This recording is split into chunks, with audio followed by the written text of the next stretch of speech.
Hello, everyone. Welcome to Our Lives After, a TTJRPG campaign featuring Fabula Ultima. You are watching episode 5 of our 6-episode limited series. Thank you so much to our sponsors, Blackbird Revolt, Sheipeku, Hero Forge, Storyteller's Nest, Tom Cardos, and Weirdworks. We'll have more information about our sponsors during our scheduled break. We also want to thank Alexander Nakarada, Deezen, Emma Panada, Epidemic Sound, Jay Stroutman, Jiraiya, Murgles, and the Lady May. These folks helped make our series very special.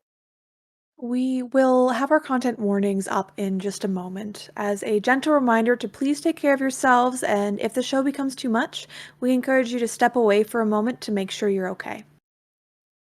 And with that, let's pass it around the table one more time to get a friendly little intro to all of my wonderful friends. Let's start with the amazing Emma.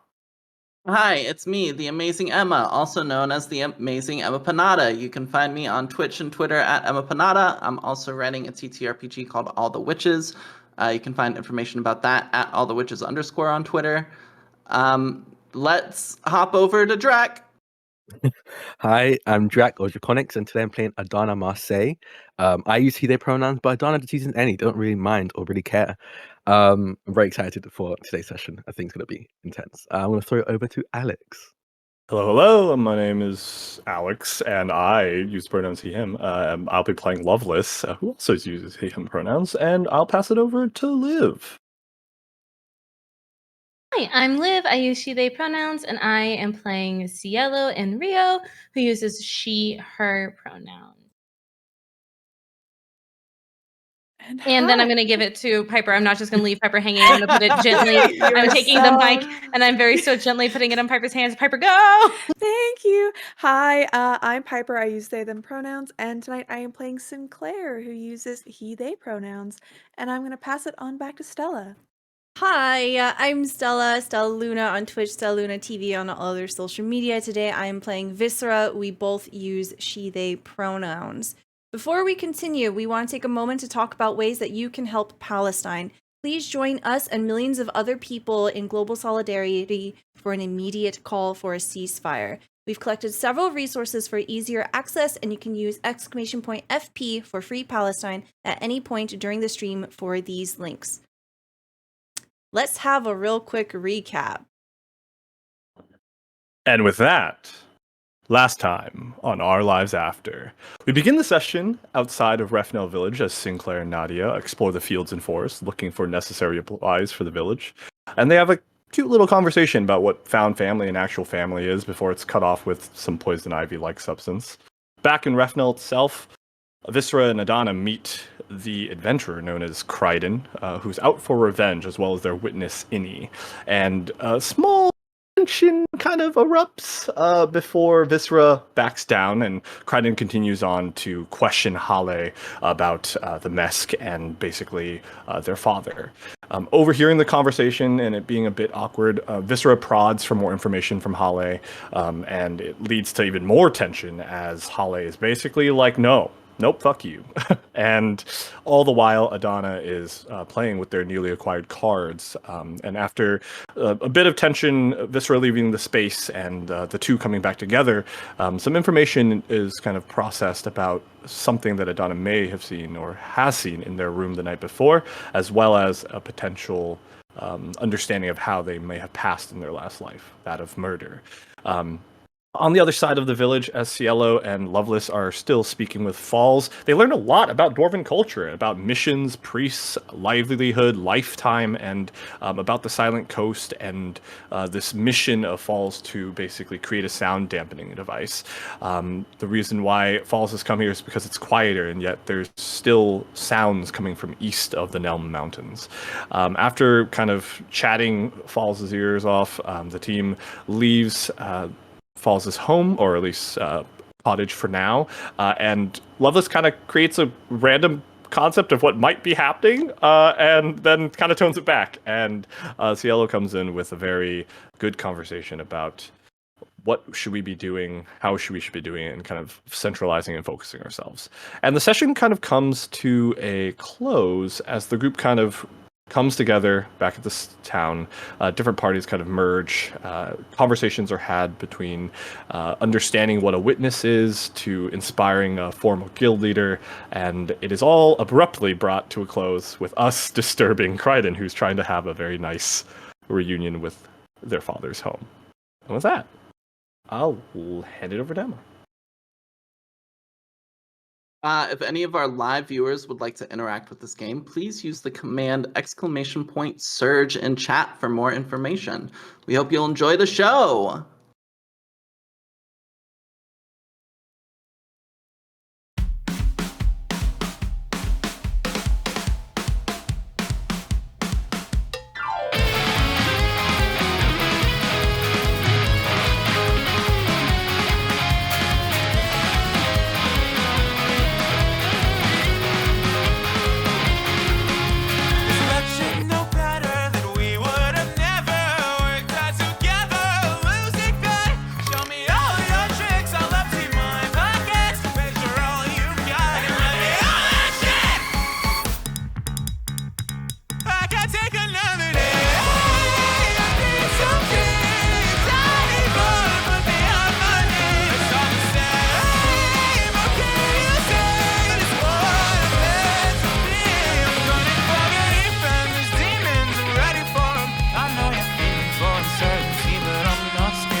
Content warnings for this episode include fantasy violence, death, regret, vengeance, stress, complex relationships, grief, loss of loved ones, betrayal, and isolation. Muffled sounds have been heard from the cold and not quite empty home of Griggy, as you all have sat there for some time, waiting for Crichton to come out on her own volition. You've all shared various events from your past day, catching each other up on what you've learned, who you've spoken to, and what's going on. Annie has stood some 20 feet away, reading from their journal and making various notes, seemingly lost in her own world, paying no attention to you or the conversation that you've had. As you all have sat and told your stories, however, Sinclair had a vision of titans gifted to him by the goddess Thrumera. As the conversations wind down, Piper, what is Sinclair feeling after receiving that vision? And do you feel like you would share with everybody else? I think Sinclair is confused more than anything about what he had just seen, and I think it takes him a few moments to process exactly everything that happened. I think once they feel that their vision is more solid, he is going to look up at the others and say, did that just happen with all of you as well? What happened? I had some sort of vision. I don't know, everything just kind of faded, and I guess I was shown these visions of, I guess, what this world used to be. Or at least what used to exist.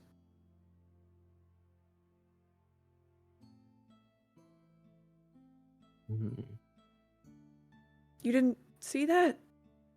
No. Are Just you, are you now? okay? Yeah, I'm alright. It was strange, something about titans. One was like a big bird, like a phoenix. One was like under the ocean. One was walking around. It was, I don't know. It seemed like kind of the start of this place. Donna will look over to honestly the only person they think knows anything about this world. They look over to Lovelace.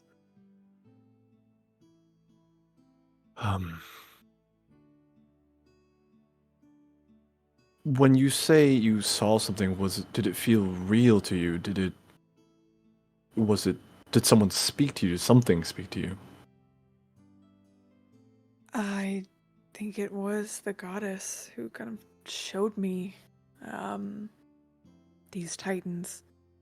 It's kind of like watching it all happen. Like, it felt real, but I wasn't in my own body, if that tracks. No, that tracks. I wanted to talk about this more when we were on the road, but we've been in Refnil for the last day-ish or so. Are we far enough away from Innie? She's about 20 feet away, but by all accounts seems totally disinterested in your conversation and Okay. is very just invested in her own thing. Got it. Okay. I've never heard of anything about the Titans or seen anything about the Titans to that degree, but they come and go like the passing winds. It's what led me to, to here, to all of you.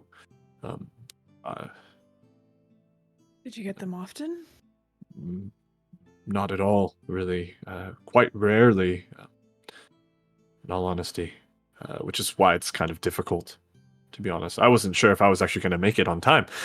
So when I eventually did see the obelisks and kind of pillars on the mountainside the other day, I was just as shocked and surprised as you all were, honestly. Well, it was definitely a strange feeling. But I guess it gave some... It was interesting to see. I wonder if the goddess will show us more.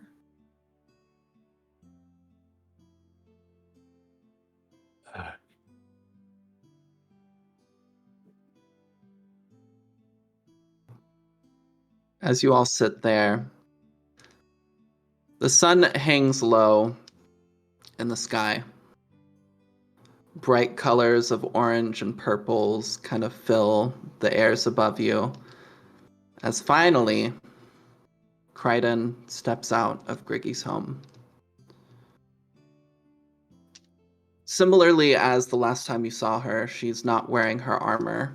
You can see rows and rows and rows of deep battle wounds kind of across her arms now. And you also see just how muscular she is. Looking out, you notice her eyes are still a bit red, but that color has faded over the past hour or so. She looks out towards all of you, looks over toward Innie, who's now paying slightly more attention. Okay. So,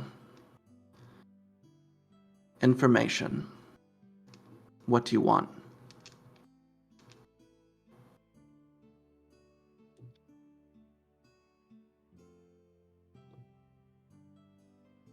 Adana will, I think, unless, because I see Stella wants to say something, would Visra speak up first? Yeah, you can see Visra is about to speak up, and you know that Visra is not going to be tactful about this. So if you want to interject, you're absolutely welcome to, and it's probably a good idea. Yeah, I think Adana is kind of quiet, almost waiting for someone to respond, and then sees movement in the corner of their eye and sees this Visra about to speak up, and very quickly goes, I think we Harley,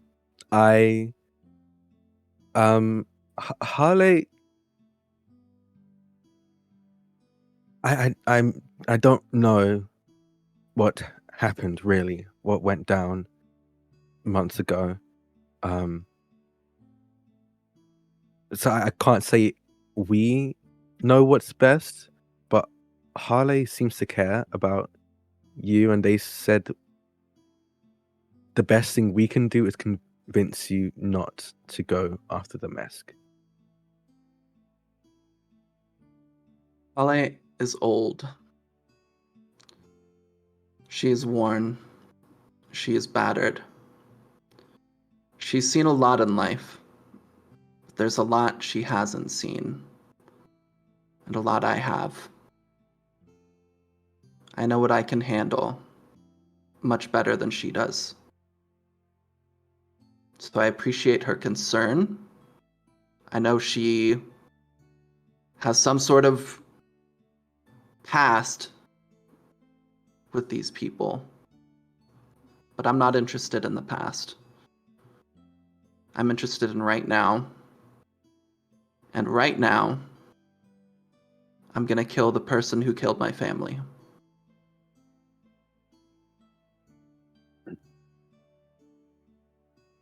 I'll look to Viscera, I think, now. Have you considered what might become of this village were you to pursue that course of action? You might come, do the deed, find and hunt down exactly who you seek. But then where will you go?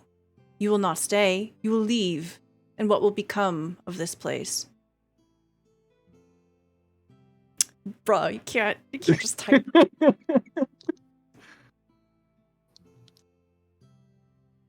I will stay for a time and make that promise to you all. I'll ensure the Mesk don't retaliate. And if it seems tensions rise, if it seems these people are in danger, I'll see to it that they are moved safely to rear guard. That they're set up with positions and care, and that they're taken care of. We are not the people that you need to promise this to. You are the ones talking to me right now that I need to dissuade from getting in my way.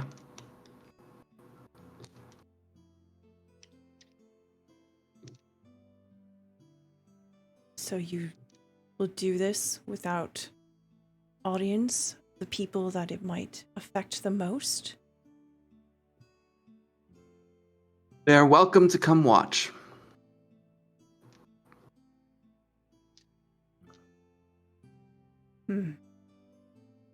Are you gonna go back to invite them then? Or are you just gonna go? I'm going tomorrow morning. I'll speak with Hale again at dinner. Well, as a no, in the forest, there's probably more than just the mess you're gonna run into. I don't know if you've heard about. There's a whole curse currently, so you might have your hands Curse? full. Yeah. She looks very pointedly towards Adana. You're Laymark. You sense a curse? And I'll look to Loveless again. Ciela's gonna pop in and be like, "What did you just call him?" Laymark. He's a I like- Laymark. I lean over to Loveless. Is that a bad? Like, is that? Should not, we? Not a bad thing. Okay. I don't know. You can sense curses. Do you sense a curse?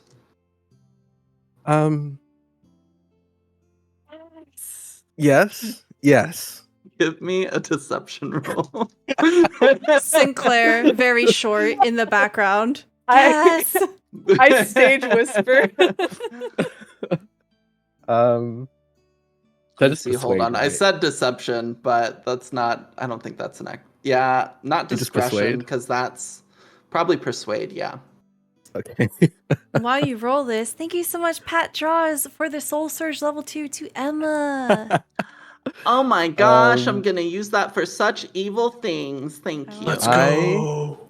I rolled a 6, but I'm going to reroll these Fabula points and use my trait, Laymark Taromancer, to reroll one of those die. Okay, sure. Um, Which die are you re-rolling? The one, I imagine? yeah, definitely the one. Definitely the Okay. one. This is a D8. I'll just roll a flat D8. 8. Okay. So that was a 5 plus an 8. 13. 14. 14? 13. Y'all are bad at math. It's 14. Wait, what? Wait, what? No. 5 plus No. 8? 5 plus 8 Oh, is I'm 13. dumb. That's Okay. Yeah, No, I was looking, I- I was looking at Wow. the 6. No, I'm no, bad no, at no, math. no, It no, was no, firmly you! shy. No. His mouth Bruh. firmly shut. I stay in my lane. I said, numbers? This is Yeah, gonna God. live on money? the internet forever, y'all. Clip it. I said 13. I said 13. Okay, you're good at numbers. So you see doubt at first cross Kryden's face. But then, as you steel yourself, her expression turns more serious. Well then, I'll be extra careful. And if we happen upon any curses, I'll dispatch of them as well.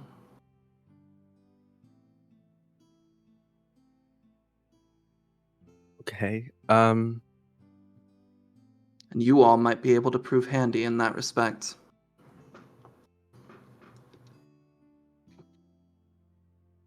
With killing the curse?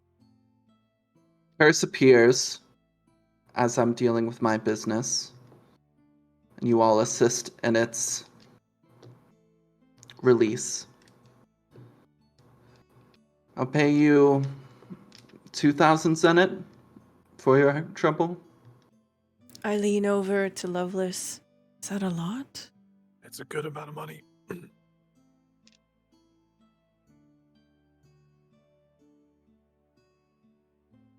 I'm like kind of broke too.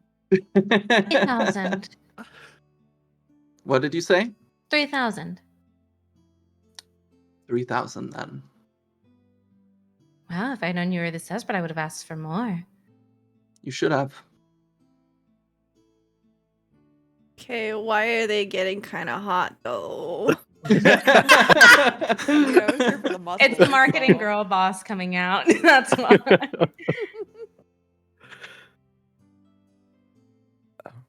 You leave in the morning?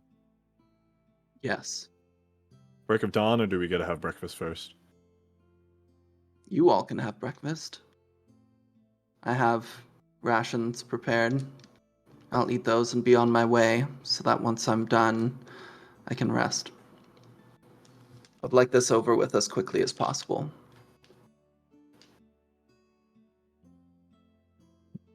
Break of dawn, I guess. We're... Okay. Fine. Fine. Now, is there anything else I can assist you with?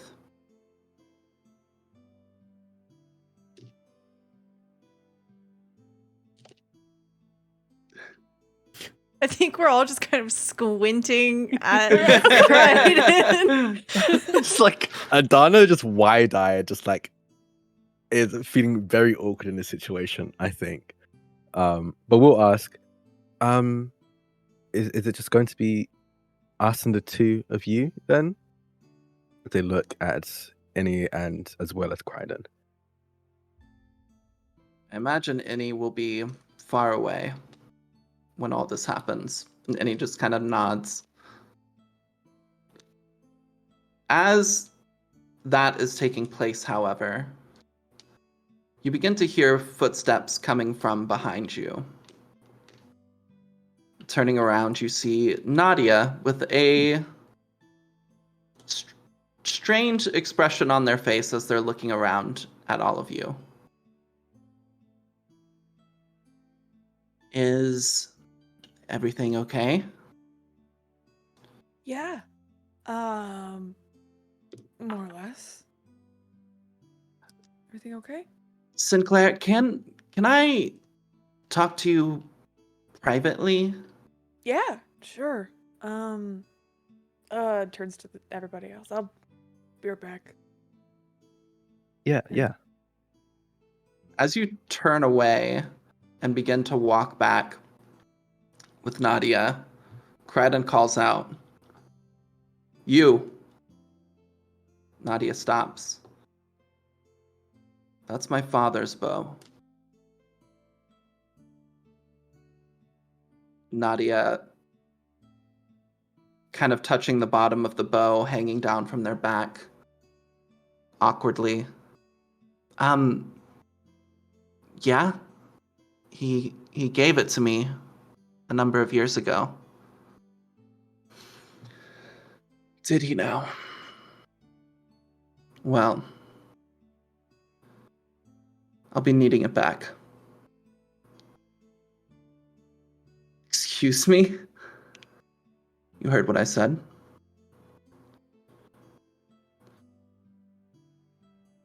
Nadia kind of stares in disbelief towards Kryden and then towards all of you. "He gave this to me. You can ask anybody. I don't care. I'm here to settle his and my brother's affairs. It's one of the only fucking things he owned that actually has any meaning. I'll be taking it." Nadia's been using it to protect the town. If you just take it and leave, what will they use? That's nearly as effective. Give me a persuade check, Adana.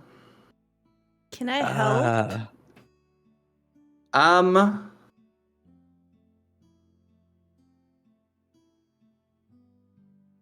Would it change anything if I had a snarky remark, right? As Adana says that. You know, you Okay. can make a snarky remark and we'll see what it does to the difficulty. Oh god. I'll just shut up. Okay, persuade. Let's see how this turns out. A 10. So I will tell you, a 10 is not a success. Okay, I'll use a Fabula point to reroll. Can we use die. soul surges after we You can roll? absolutely use soul searches after you roll. You can use a level 1 for a +3 or a level 2 for a +6. I'll let you know you need a 12. I'll use a Fabula point. I wonder why you're wanting to use a fabulous point. It's not going to help unless everyone does it, so it doesn't matter. I just want to use a Fabula point. I think soul surges. I have ideas for soul surges. Okay, sounds and good. actually, I don't even know if I can use it because I have to see if I have a trait that works here. Maybe homesick. I mean, yeah, this they're bow kind of clearly like- means a lot to both Nadia and Yeah. Kryden, and you can kind of relate to those feelings, I think. yeah, I think that's what I'm going to go with.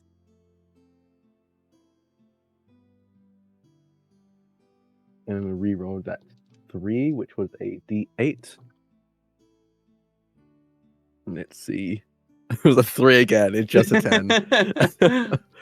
I'm going to stick with that. Okay. Maybe the reason it fails is because right after you say that, Viscera says, "Well, in all honesty, your father chose to give it to Nadia, not to you."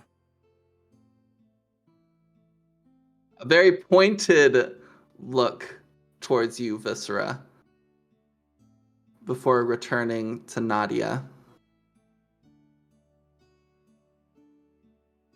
"We'll table this for later, but we'll be having words again before I leave."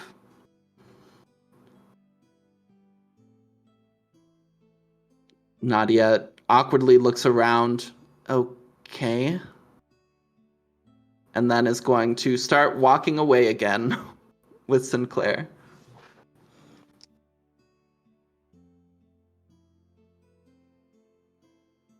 That's all. Crichton's gonna turn around and start heading back inside.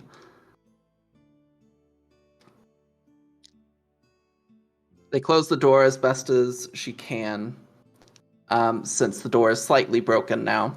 But Annie just kind of chuckles to herself as she's writing in her book. And Nadia and Sinclair, you two walk off a few blocks away.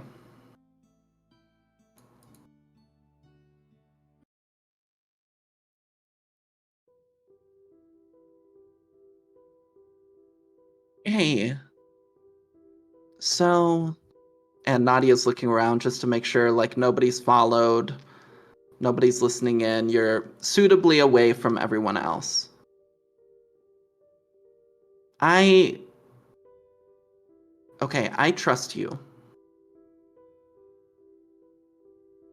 And I need you to keep some secrets. Okay. But first, I need to ask, how well do you actually know everyone you're with? Are you all close? I think a lot of our recent experiences make us fairly close. But we used to know each other when we were younger. So I would say I have a lot of trust in them. But there's been a big gap since when I got to know them initially. Okay. Okay. You need to be careful. Why? Hala told me some things. Some things I'm supposed to keep secret. But again, I trust you.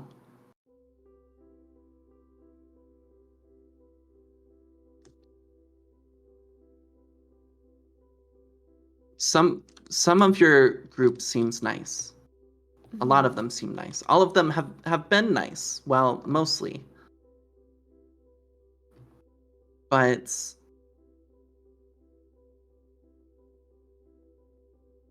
some of them, Hala told me, have some sort of connection to Nizitral.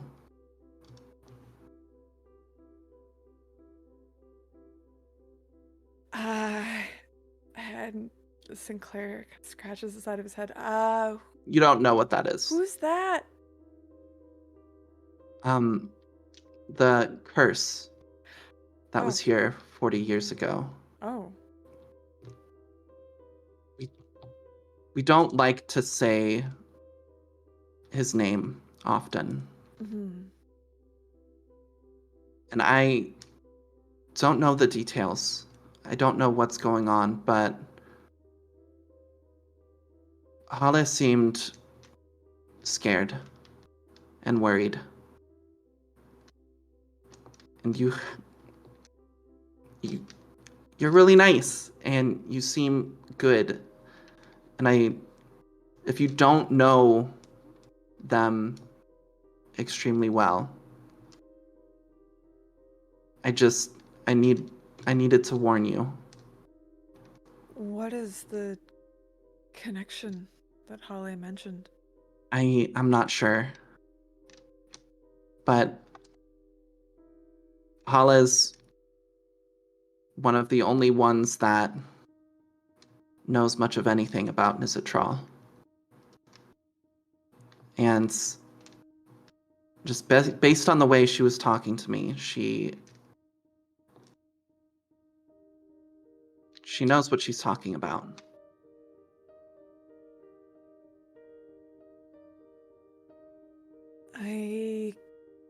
promise you that none of my friends are, I would say, at least knowingly connected to him. Even if they're unknowingly connected. I don't know. I don't know the specifics. I'm not sure what's going on, but just keep it in mind. Okay, Be careful. I will. I appreciate you telling me. That's not all. Oh, okay. What else? So, the Musk's champion, Mhm. the one that Hala fought with all those years ago,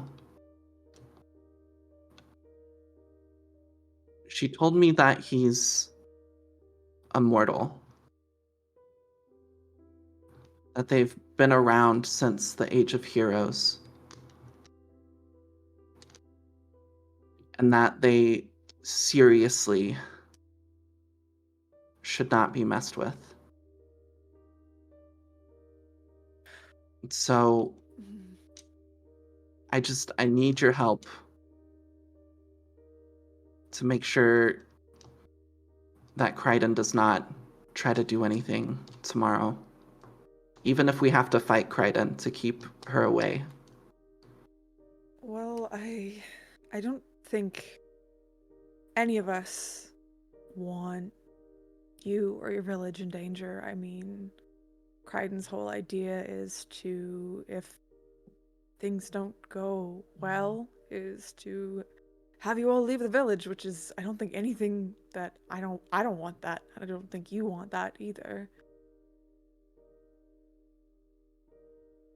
So, I mean, I wouldn't necessarily mind I know, but if what everyone if else was everyone fine else with did? it, but Yeah. I don't know. But this isn't a fight Crichton will win. We'll make sure that Crichton doesn't get close enough. Okay. Okay. And also make sure that Crichton doesn't get a hand on that bow. Thank you. Of course. I have another bow, an old bow, if something does happen, but this one obviously means a lot. Yeah. No, I mean, it's protected you and the people of this village for years. There's no reason that Crichton should be taking it at all. Yeah. I hope so. I hope this will all work out, but if the only thing lost in all of this happening is me losing a bow, then I mean I'll take that over somebody else dying. Is there anyone in town who could make a new one?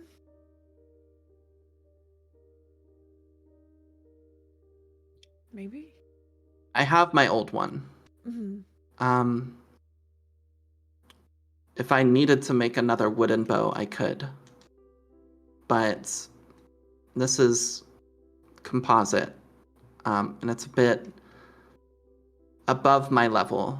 You If handle it needed, well. like maybe Hedron, when he goes to town to sell things for the year, we could like trade for something, but I don't know. It's fine. I'll figure it out. The bow stuff, don't worry about. We have more on our plate.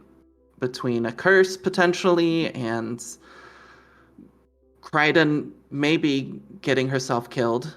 There's more to worry about. Yeah. Okay, well,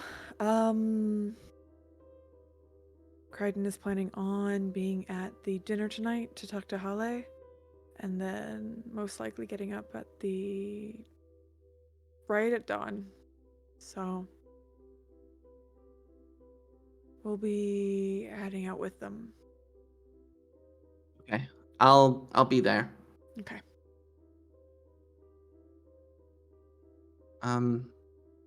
Thank you. Thank you. How's your rash? Oh, and Sinclair will pull out his hands and kind of show that it's all better now. Cielo sang me a song and she healed it. Oh, that's great. Yeah. It's really Cool. Yeah, great. I'm glad. I'm gonna go warn everybody that dinner tonight might be a little tense. Okay. I'll meet with the others. Okay. And Nadia will go run off. I think Sinclair will turn and start heading back to everybody else. Perfect. Everybody else, have you all been talking about anything specific while Sinclair has gone away, or would you like to just jump to Sinclair coming back and us having this conversation? I imagine that Viscera would say something along the lines of, we need to have a talk, but we should all be a part of it. Yeah, And- no, that makes sense. We'll probably bitch about Crichton until Sinclair arrives. Perfect. Outside of where Crichton currently is. Whatever. I'm not scared. And he's like, yeah, what a bitch, right? Wait, don't write that down. It's too late, it's in the book. Fuck. So yeah, Sinclair, after about 5 minutes or so, comes back without Nadia. Was everything okay, Sinclair? Yeah. You are bad No. at lying. No, yeah, I know I'm not good. That at was lying. incredibly unconvincing. Yeah, no. Can we walk away from the house that currently yeah. Crichton's? Yeah. We should probably There's get back a- to that in any way, Well, right? maybe we might want a bit more privacy than that. I can see there's a nice little hill over here. Okay. There are quite a Sure. few people at the tavern. So I will lead everyone away from Crichton's house and just make sure we have a respectable distance from anyone passing by. Absolutely. So what do we want to do?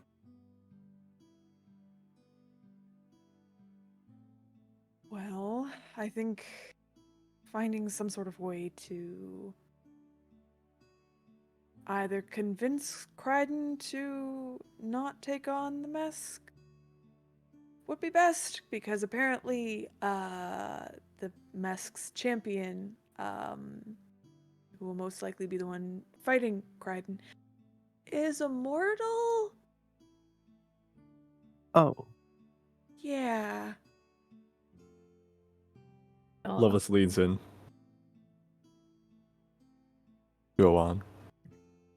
It's the same person that fought with Hale all those years ago against the original curse that was here. Apparently he's been around since like the Age of Heroes. Whatever that is. So you are probably, Loveless probably knows as well, maybe. You've heard that term thrown around, but Your vision stated that the Age of Heroes was the age where the Titans existed. Kind of the time of the heroes fighting these Titans.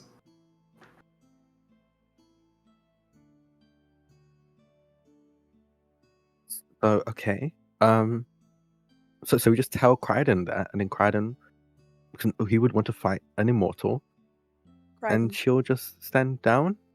I don't think they're the type of person to stand down. I mean, they wanted to, like, take a gift off of someone. I think it's all revenge currently swimming around their head. Also, immortal is generally relative. Don't get me wrong, I think the bit about being since the Age of Heroes is that's kind of scary, but being beyond death isn't too much in this world, in all honesty. Actually, you would know that it is a pretty big deal. Unlike video games and various other things you've been aware of in your real life, in this world, as far as what you've seen, there's no way to prevent death, and there's no way to bring somebody back from the dead. Raise his hand. Yeah. Yes, question? Yeah, of course. My name's Al. Okay.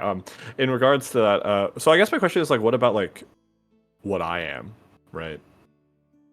You are a extremely special circumstance that you know only applies to people who die in water. Okay. All right. That's fair. That's valid. Okay.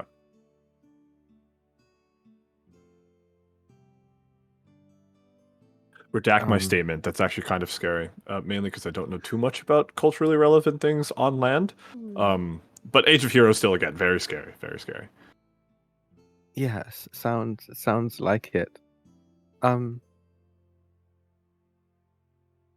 Okay. Well, I don't.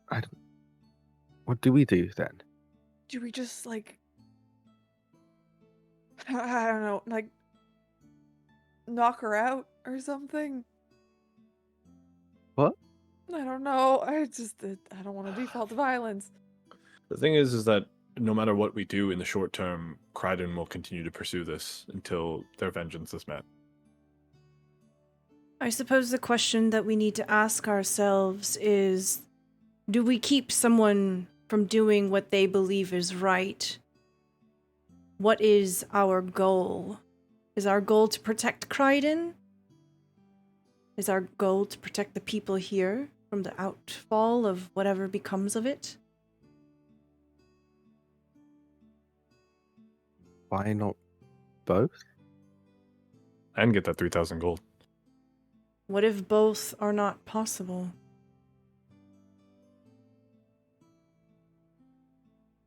I think if both aren't possible, we should try and protect the people of the village. It's I also not... think... Sorry, you go ahead. No. I also think if we don't stop Kryden, then there's a high chance the second one will happen either way.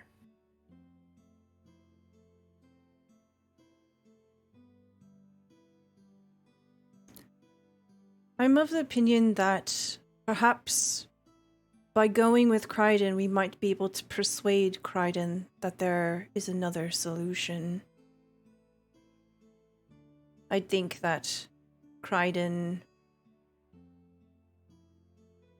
is experiencing very strong emotions and in a state that they might not be aware of all of their options.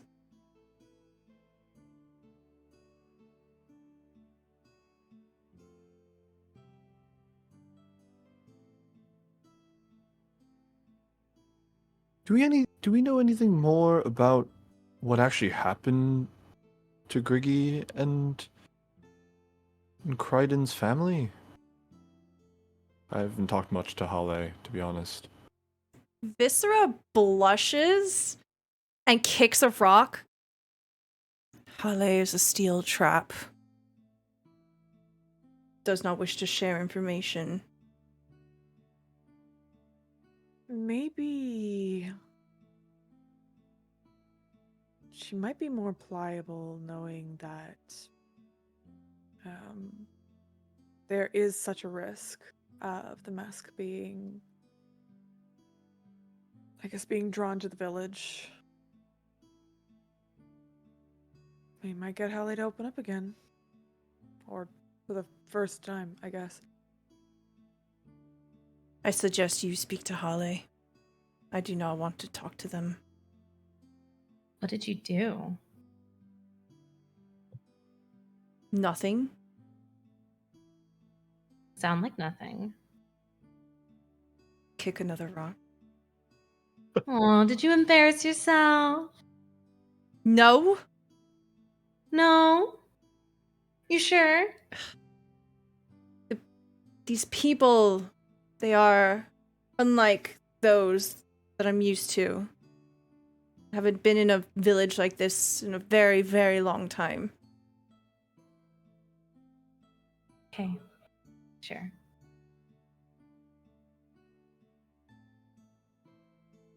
I think the one thing I want to confirm with Halle, if they're willing to share, is if we can confirm if the mask did truly kill Crichton, because the best case scenario is that something that was in this woods committed the deed, and we can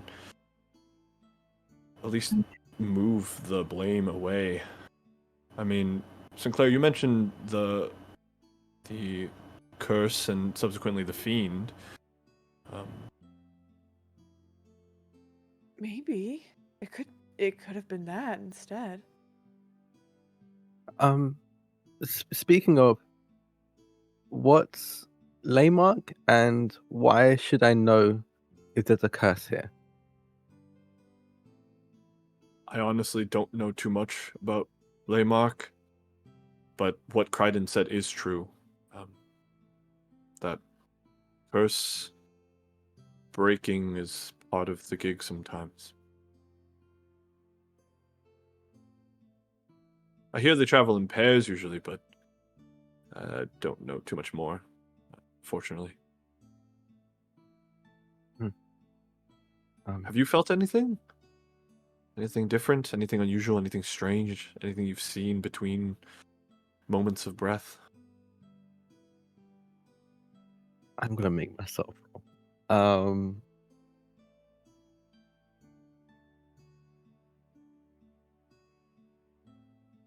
There's very clear hesitation. No. No.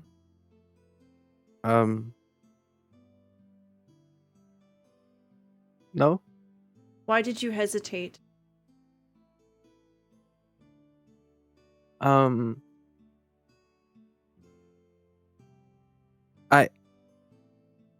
Everything's been strange since we got here, so I don't know what's normal strange or strange. But I think I saw something last night. No, I'm fairly sure I did, but I don't know if it's a curse or if it's just the normal strange or just our strange, or if that's different from the normal strange. But I saw something in the shadows of my room, and it was made of shadows.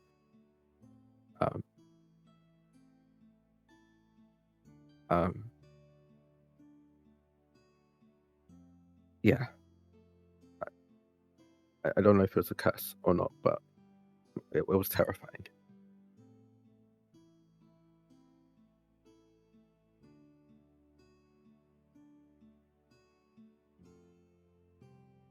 It might have been. I mean, have you had night terrors before? Yes. Usually when I get home from work late, but this wasn't anything like that. It was was more.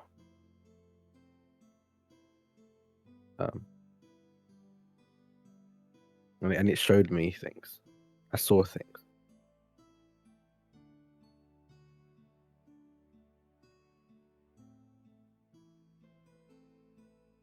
It might have been then. I'm assuming anyway.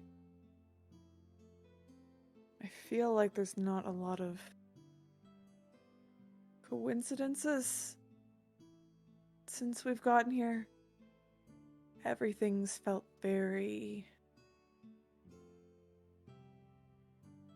intentional.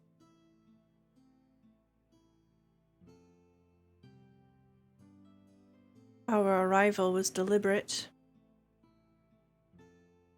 This could be too.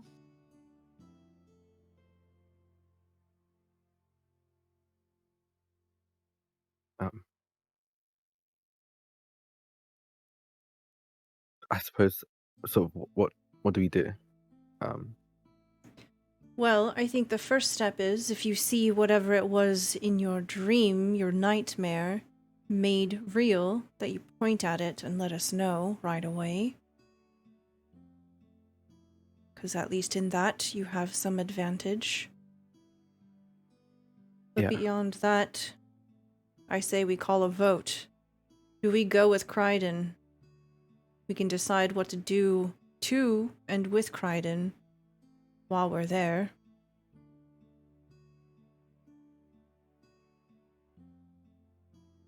I think we should. It seems like the only logical choice to make. I vote in favor of going with Kryden. I think there are things that we could learn along the way. I think there's ways that we could probably figure out to stop all of this. And if there is a curse, and if we can deal with it, then that 3,000 Zenit will help us on our journeys forthwith, so... Adana? I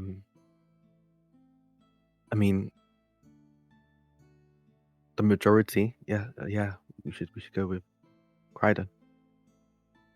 I'm not asking for the majority. I'm asking, what do you think?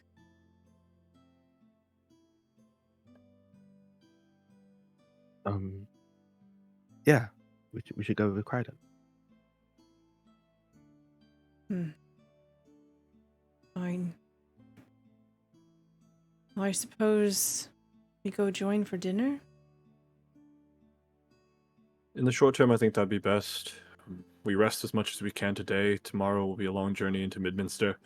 If we encounter anything worse than the wolves that we saw the other day, y'all will need it. Plus, we can get some information. Maybe understand more what happened back then. At least, truly figure out what happened back then.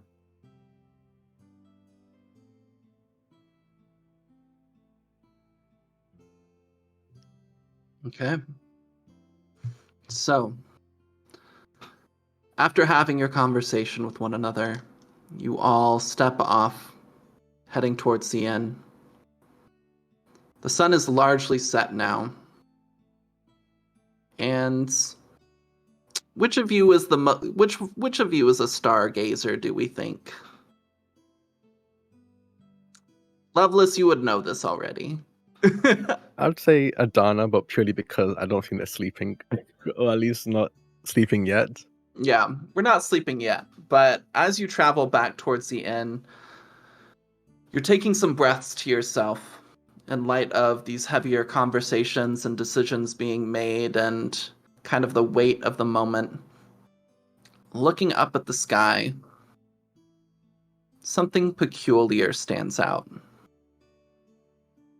There is no moon.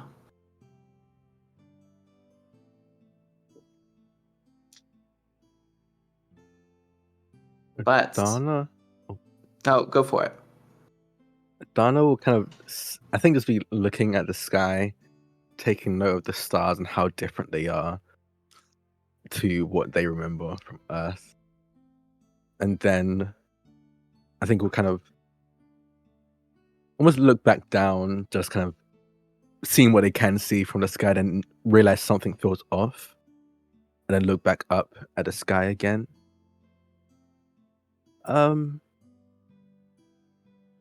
Loveless. Emma? Yeah, there's no moon. This world doesn't have a moon. I was like, when can I best introduce just the fact that there's no moon in this world? And this was it. Just dropped it on us. But the tides, Emma.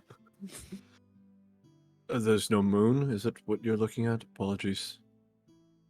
Yeah, that's normal? That's normal. It's normal. It makes navigation at night actually quite horrendous. Okay.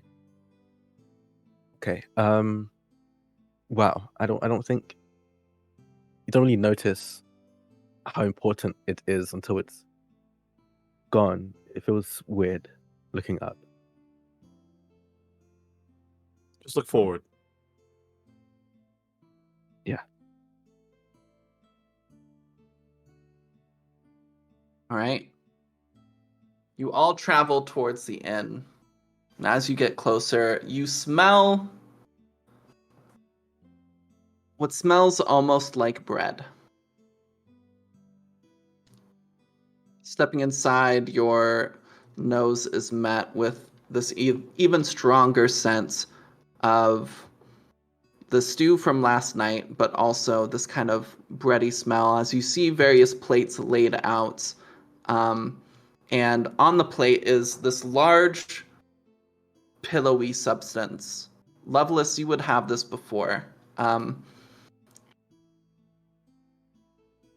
I had a name for this, but I don't remember where it is in my notes. Okay, so you've had this before.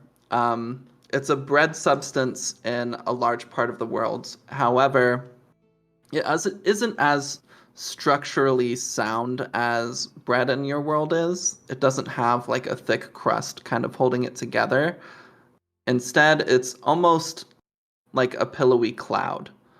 And you see on these plates that this large bread is kind of placed on the plate, and in the center is the stew from the previous night.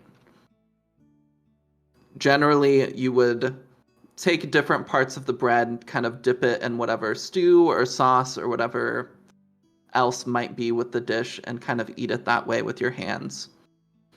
As you enter, Hala just kind of looks at you after kind of placing all these plates. Hey, last night you didn't necessarily have a special meal welcoming you, and I know today has been more hectic than we expected, but I wanted to do something. So here we are. Thank you. The food this looks great. Yeah, it looks wonderful. Thank you. I was told by Nadia that they went around and warned people things might be a little tense tonight. So I'm thinking I might need to go deliver some plates to others at their homes. But please, sit, enjoy. I'll be back eventually.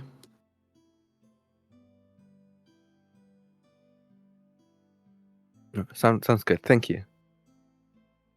She just gives a curt smile and nods. And then Is heads anyone out the else? back. Is anyone else in the space? Not right now. Got it. Hale is leaving. Yes.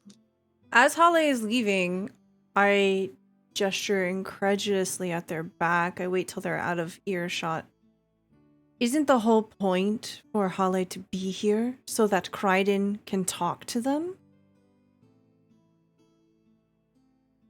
Were we meant to keep Harley here? I mean, Deliver. look around. Who else really needs to know? We're the only ones here. I mean, Holly's just delivering some food. I'm assuming that we'll be here for quite some time. Don't think it will take too long. Maybe we'll like place another order and have Holly come back. Timing. Oh, someone could offer to help, just in case Crichton talks to Holly while she's mid-delivery.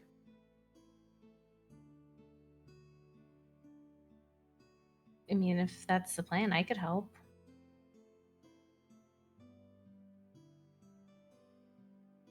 I suppose I can help too. Might be a good time to see if we can get that information. Yeah.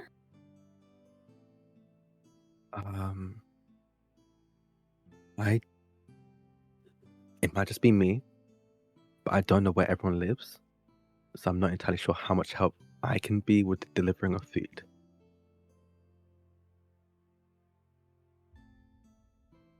That won't stop me. I mean, I did Levels and I did a tour, so I know where some people live. I know where the dwarf lives. True. Yeah. So, better than nothing. I know where Falls is. I'll knock on every door I need to until I find the person that it must go to. Okay, well, let's not do that. Let's not disturb people in their homes, but I like the energy. If I'm out delivering, then I don't have to talk to Holly. True. True. So, do you all rush out the back to catch Holly before she leaves? And let her know, like, hey, let us do this. Okay. I will stay to Okay. make dessert. Who also is on stay. food delivery? We got Cielo and Viscera? Okay. Yes, but Viscera is not going to go stop Holly, because Holly doesn't want to talk to Viscera. Valid. So, Cielo, I imagine you run back and tell Holly that you can deliver the food and everything and help, and that Viscera is willing to help as well. Mhm. And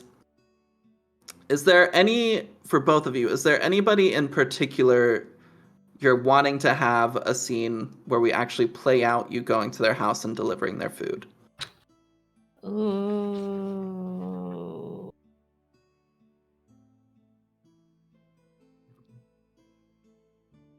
So you're told that Hedron needs food, who's the Wesp Keeper. Yeah. That is a bit rude. Yeah, I remember that. And then There's Falls. Falls, yeah. There's Talvane and Zenda. Yeah, I was gonna say. And those two live together. I don't think we need to talk to them. Yeah. No. Okay. Cool. So Yeah, we I was can just the only just person I could think of is Hedron, but then again, it's like, what would I even say to Hedron? yeah. I think as you go to his place though, you do hear loud buzzing from some wasps. Okay, cool. But you don't see anything. It's just kind of this vibration in your ears. Ew. When we deliver the food, I will ask Hedron, can we see the wasps? Oh, you want to see the wasps? Sure. Come on, I can show you the wasps. I look to Cielo. It's information. I didn't say anything.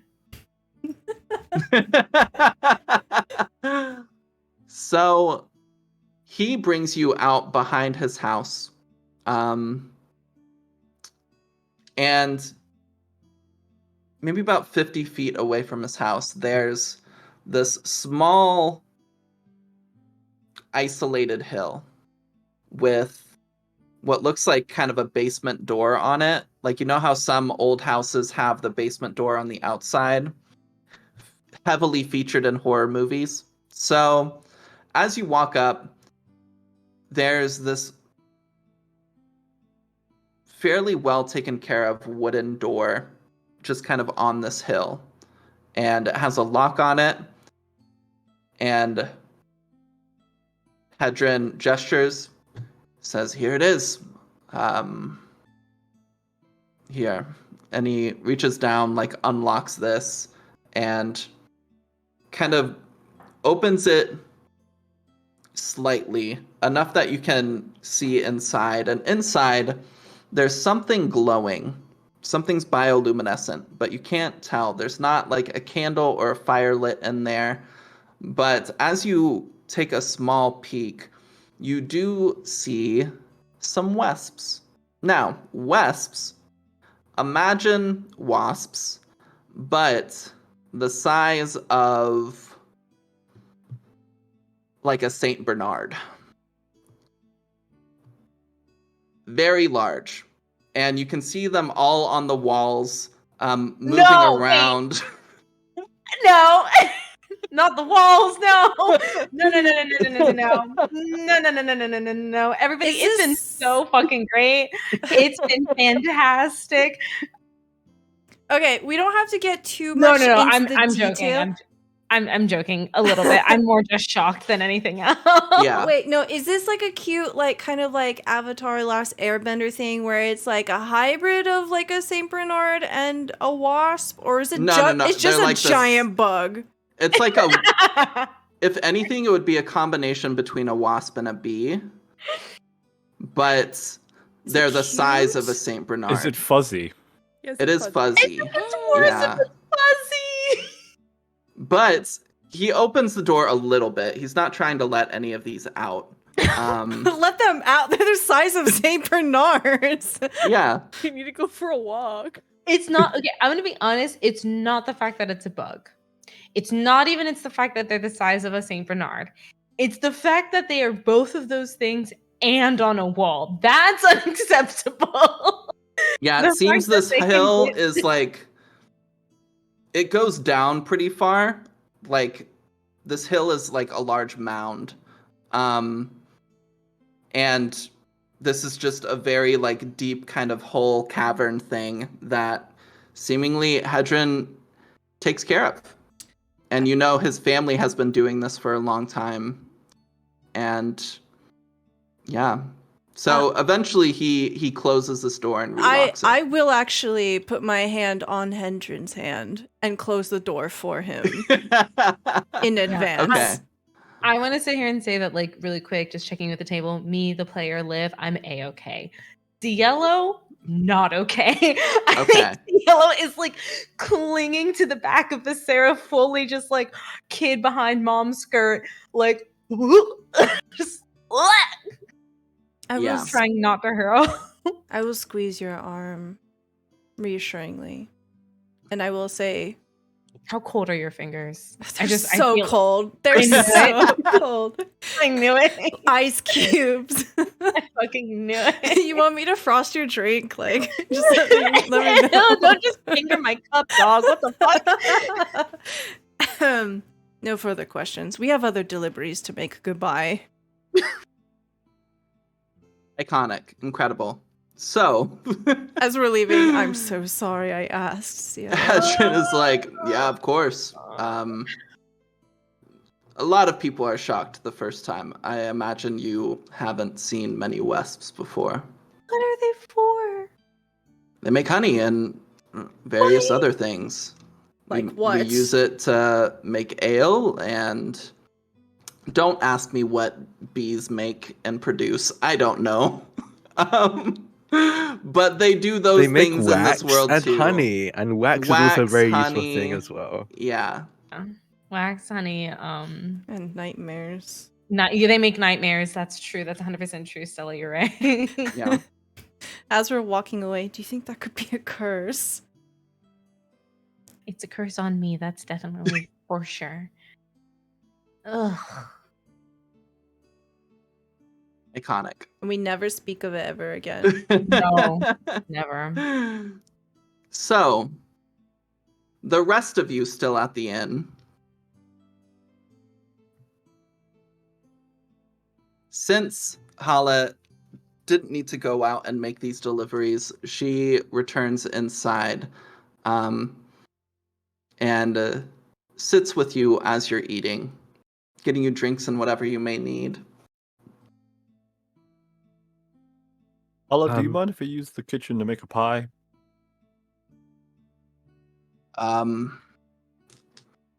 You're going to make one tonight? Mm-hmm. Sure. I shuffle off to the kitchen. Bye-bye. Oh. Okay. I think Sinclair looks at Adana and then looks at Hale. So we know that most likely it's not the best subject to bring up, but we want to try and dissuade Crichton from going after the mask. And That would be a wise decision. we want to do our best, but I am hoping that maybe you could give us a bit more information on what happened with Crichton's family. Something maybe we could, I don't know, use to try and reel Crichton back in. I would love to tell you more, but I don't know much more. Both Griggy and Dre went towards the woods. Based on where their bodies were, they were specifically heading toward the Mesk.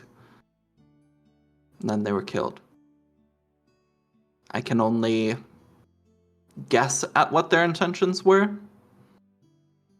Dre didn't seem particularly angry, and so I don't suppose his goals were the same as what Crichton's are now.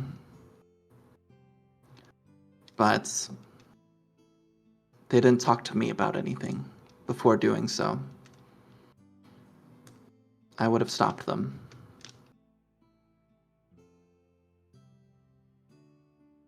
Do you think this might have something to do with the curse at all?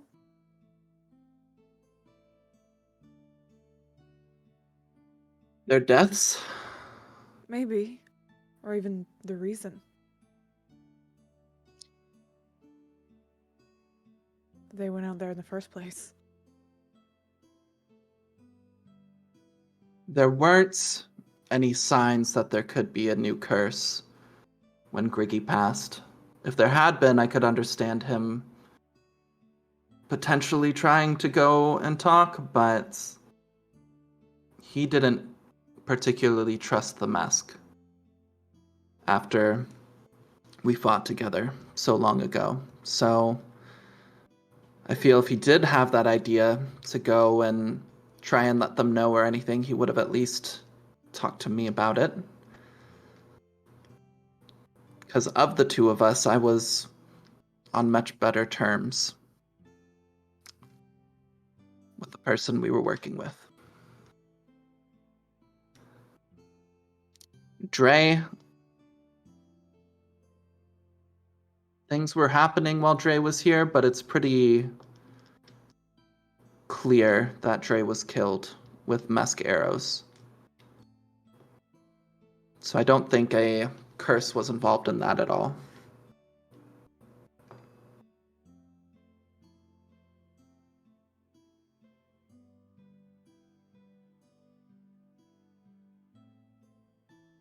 All right. But it's not a bad thought. At least you're trying to think of creative solutions or reasons or anything, really. But the Mesk are just very protective of their territory in the forest. And there's no way that we could even get into contact with them? Send them a letter or...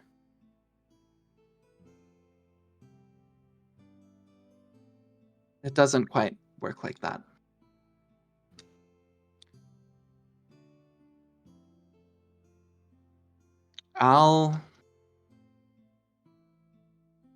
If it comes down to it, I'll use what relationship I have to try to ease tensions as best as I can, but the champion is stubborn.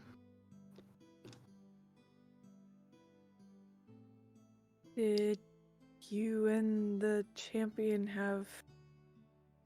Because it was you two who fought. Was it you two who fought together?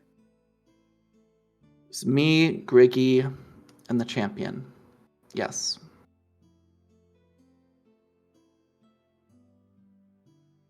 So did you two have, like, a relationship or anything? At this, Kryden and Innie come in the door. Adana freezes the moment Sinclair says this. This entire time they've been very awkwardly eating quietly, just being like, I'm not here, I'm just eating, and freezes the moment Sinclair says that. And then the door opens and they turn to look at the door. And then you freeze even more. So, Kryden and Innie come inside. Innie gives a small smile and a nod towards everyone. And there's obviously some tension as Hala and Kryden look at each other. But to Hala's credit, she smiles. Good evening. Made some plates for you both. Let me grab them. Kryden nods. Thank you. As Hala goes to the back and grabs the plates real quick, bringing them out and setting them next to you two at the bar. Kryden sits down, I think right next to Adana. Oh, okay, of course. Immediately starts eating. I wanted to tell you, Hala. I know you're worried, concerned for my safety or the Mesk's safety, whichever. Doesn't much matter to me right now, but I've made a promise to these two and their friends. After I deal with this, if there's any tension with the Mesk, I'll stay for a while, and if the tension stays, I'll be sure to move all of you out to rear guard in Audenil. We'll set you all up with houses and positions, whatever else you may need, you'll be taken care of. Far better than you would out here. But I wanted to let you know, so that you're aware, that I'm not solely blinded by this one thing, and that I am aware that this situation could affect the lives you have here. Hala gives kind of a forced smile. Well, that's very kind of you. I'm not particularly interested in leaving after I've spent my entire life here. And I'm not particularly interested in hearing any what-ifs of a life you envision after you fight the champion. Because I'm telling you, Kryden, you cannot beat this person. I've seen them fight. I know them. I know I haven't watched you fight.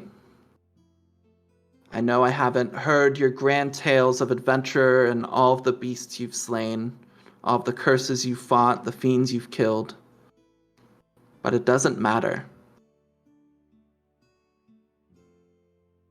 This person is in a different league entirely. Kryden just sighs, taking another bite. I guess we'll just have to see then.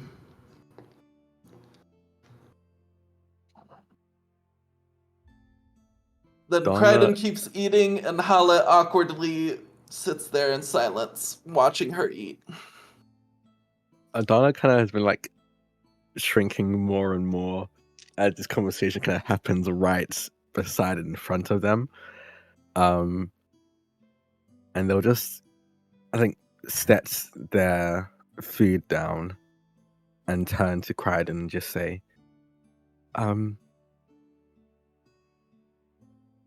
is immortality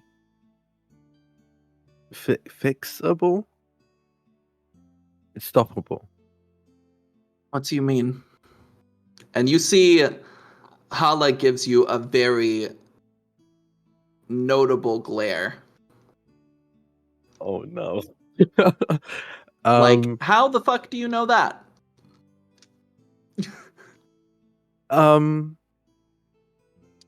They'll see the intense glare from Hala and the sudden curiosity from Crichton. I think immediately turn to Sinclair. Sinclair interjects, just in case someone wanted to like become immortal, is there like a way? Can you like reverse it? Because you've seen the world a lot. You've seen lots of things, apparently, Crichton. You seen anything like that? Hala is still glaring at both of you now. But Crichton is obviously perplexed by the strange question being asked out of nowhere, but then just shakes her head. Immortality is not a thing. Long life, sure, but all lives end eventually.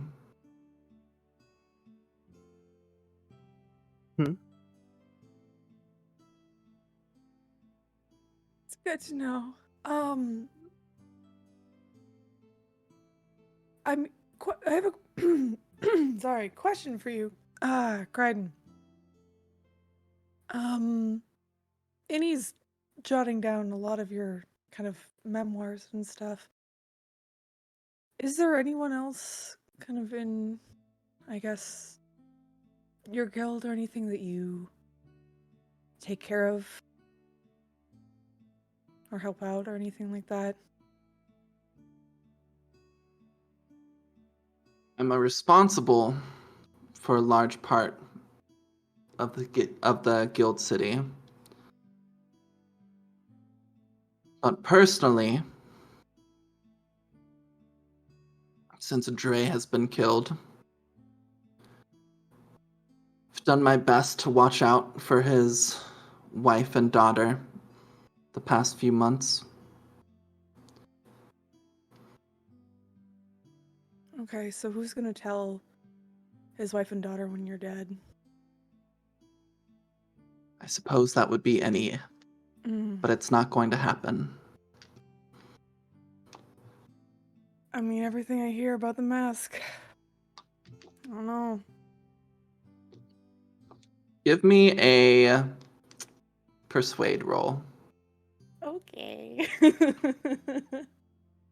Adana wants to disappear. Adana's like, what is happening? Okay. Oh. That's not great. Do I have anything? None of my things. I think I only have a +3 if I use my surge, but I don't. That have won't be range. enough, I'll tell you. Yeah. I don't know if I can actually use anything in this case. Yeah, I think Unfortunately. Crichton gets where you're going with this and isn't really interested. Well, the company here tonight's not too friendly, so she stands up. I'll be going elsewhere. Takes her plate and leaves. See you tomorrow. No, I think I'm gonna go to bed early. Okay. Yeah. Yeah, I'm going to just avoiding eye contact with Harley the entire time. I'm gonna hit the hay. Yeah. I wanna go to sleep. Good night. Good night. Good night. Good night. I just push out from the bar and head upstairs. Yeah, I think eventually you all gather together again. Loveless, you're able to make your pie after a couple of hours. Let's go. But we're going to skip ahead to you all resting for the night. You've all eaten, taken care of yourselves, done what needs to be done, set a plan of action to wake up in the morning and go out with Kryden to wherever this may lead. But as you rest, and over our break, I'm going to have you all create some new bonds. But before our break, we're going to see a little something.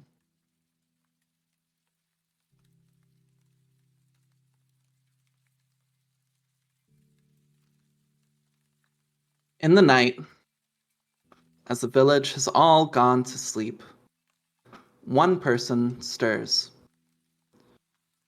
We see Hala in her room, sitting upright in her bed with a small candle flickering in the corner. Her gaze is far away as she listens to the still sound of rest. Eventually, she shakes her head to rid herself of some long-gone memories and slowly stands. She softly walks across the room and kneels down in the corner, picking at a loose floorboard until it finally lifts, revealing a compartment below. An old wooden box rests there, silent and alone, but Hala looks at it as if it holds a heavy burden. She reaches down and opens the box. Inside, we can see... Actually, Drac, can you describe what your deck of cards looks like for us again? Okay. It's a fairly large deck of cards. Just from looking at it, probably about 54 cards all stacked. The majority of them they're mostly blood red. And with an eye icon on the back of it, a single eye. If you were to look at the other sides of them, they also have the same icon, almost like there is no front or face of these cards. But yeah, almost perfectly. The rim around it, the edging around it, is also black to contrast against the red. And yeah, there's almost like a almost scale-like pattern to it. Just very subtle when the light hits it just right. But yeah, that's what Adana's cards look like. That's right. Thank you, Drac. I appreciate it. But these cards are not entirely like your own. They're old. They're worn. The red of the cards has faded. They're damaged, cut, burned. Hala quickly closes the box as the sound of thunder rumbles in the sky overhead. She sighs. She doesn't remember seeing storm clouds gathering. She replaces the floorboard and stands, walking towards the window. She looks out just as lightning flashes and sees a figure standing in the darkness, looking up. Familiar. Terrifying. Lovely. The figure of Zoln. champion of the Mesk. And that's where we'll take our break. We will be back in about 5 minutes. Please join us in doing a little stretchy stretch, grabbing a drink, and we'll be right back. Our lives after. Hiya! It's Maddie Matihi here. Thank you so much to Hero Forge for sponsoring our first arc of Our Lives After, our Fabula Ultima campaign. With each of us creating our own Hero Forge miniatures, I'm here to introduce mine, Sinclair. Sinclair is just the sweetest lad and is filled with a lot of trans joy. They've taken on the role of protector and frontliner in the party as a weapons master and Darkblade. He's filled with a lot of compassion for his friends, but sometimes doesn't have enough for himself. I'm really excited to explore the depths of Sinclair and how they've come into their current self. And here comes the boy!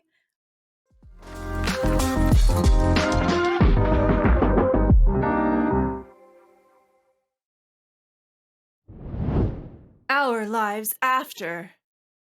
Okay, perfect. So over the break, we had everybody just create new bonds or strengthen their old bonds that they had set up previously. So we're just going to go around really quick, and everybody's just going to say what they did for their bond update and why, if they want to share that really quickly. But we're going to be going through these pretty quickly and then moving on to what's happening in the morning.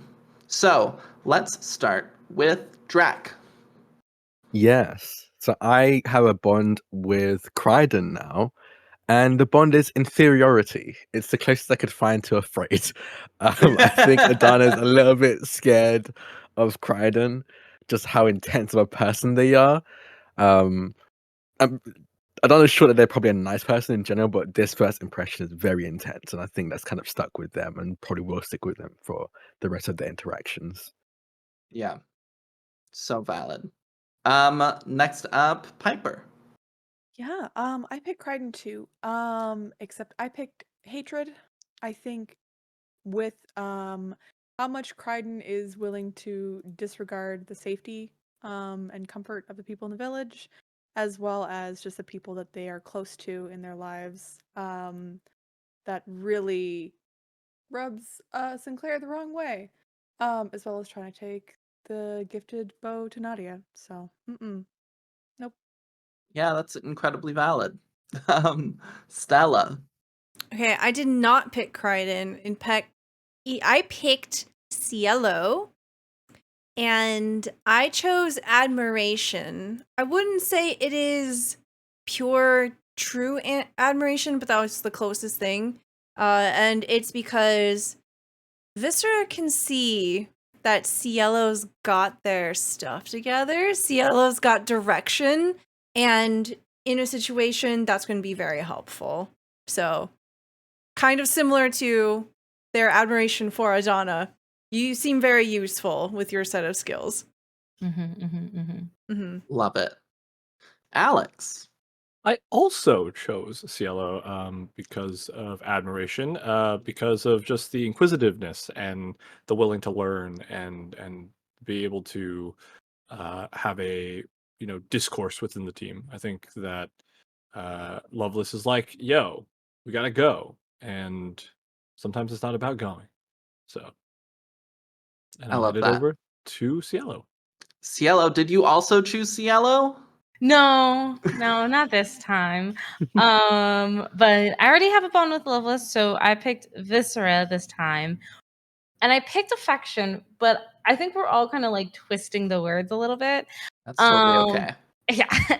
And the affection is more of like seeing that you do have these sort of weak points to you and kind of like being able to poke at fun at them just like a little bit in a way that's obviously based in sort of friendship. Like, I don't know, it just makes you it makes you a little bit more human and relatable to Cielo. So I went with that. Are you saying that you see my defenseless, vulnerable spots in my armor? Yeah, sure. Thank you, Liv. Of course. Love it. Incredible. Thank you all so much. Perfect. That was wonderful. So, you all wake up early the next morning, just as the sun is beginning to peek over the horizon. Getting up, getting prepared, stepping outside. Already kind of on the outskirts of town, where we'll say Kryden told you to meet, you find Kryden and Innie standing already. Kryden back in her full armor and with her shield and sword at her side, kind of ready. Innie standing back, journal in hand, watchful as always. As you're walking that direction, Nadia walks up as well and joins the group of you, giving a silent nod, bow in hand, quiver on back, ready to do what's necessary. As you all approach, Kryden looks over. Well, here's the Curse Killing Squad. Welcome. Yeah. Yeah, we're here to help any way we can. Within reason. Yeah. Nadia stands next to you, silent, but you feel a heavy presence coming from them. As they step away from the group of you, they stand in front of Kryden. I'm here to stop you. You can't do this.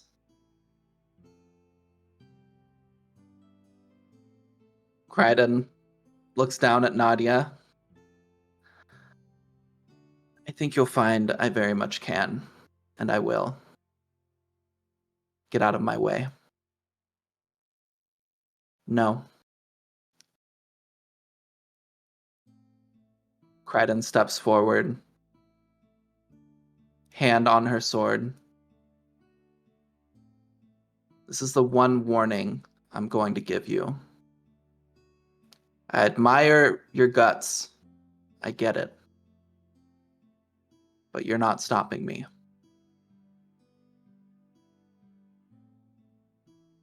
Nadia quickly draws an arrow, pointing it at Kryden.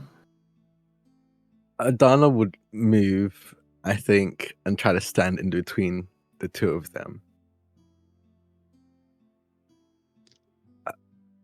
We don't need to fight or draw weapons. Can't we just talk? There's no point in talking with Kryden. She's completely determined to go and fucking die. I may put some holes in you, but I'm gonna make sure you don't die afterwards. And then you can realize how weak you actually are and go the fuck home. Kryden looks down at you, Adana, calmly. Are you going to get out of my way? I think Nadia has a point. Oh, well, do share your thoughts on the matter. And she draws her sword. I'm gonna step up with Adana. I will move step forward. next to Adana. I move in front of the group too. Gauntlet ready. She looks towards you, Viscera. I told you at the beginning, I would take care of anyone who got in my way. Are you getting in my way? It looks like it, doesn't it?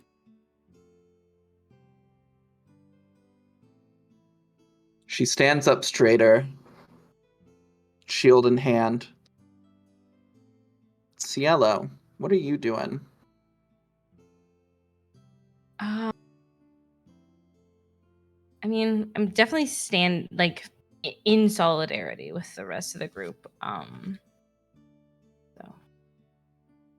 don't. Well, I think I'm just trying to keep an eye on everything right now and figure out like who's gonna make the first draw, if that's what's gonna happen. How do I need to hop into action? Great. This is perfect. Because the way initiative works in this system is when you have a named enemy, like a named villain, they get to go first in initiative. So Kryden's going to be making the first move as we are going to start some combat. Alrighty. So we're going to play this fair. I'm just going to roll a d5 and roll 20 to see which of you she attacks first. Because Nadia is out of the way. You all are kind of between Kryden and Nadia, so she can't really get to Nadia easily. So, Alex. Yes. Quickly, Uh-huh. Kryden rushes towards you, sword in hand, and is going to slash, trying to take you down very quickly. Fair. I love it. I But- love Lisset. You loveless it? Perfect. But as she's about to slash towards you, you sense a semi-hesitance in her strike, as if she's a bit uncomfortable with this encounter. And so you're able to do something to like throw off her groove that causes her to miss. What do you do? Of course. As Kryden swings their sword down, I will deflect off of my gauntlet, and I will immediately say, before we do anything rash, why are we fighting when we could definitely just negotiate all of this? There's no need for this. Are you going to let me kill that mask?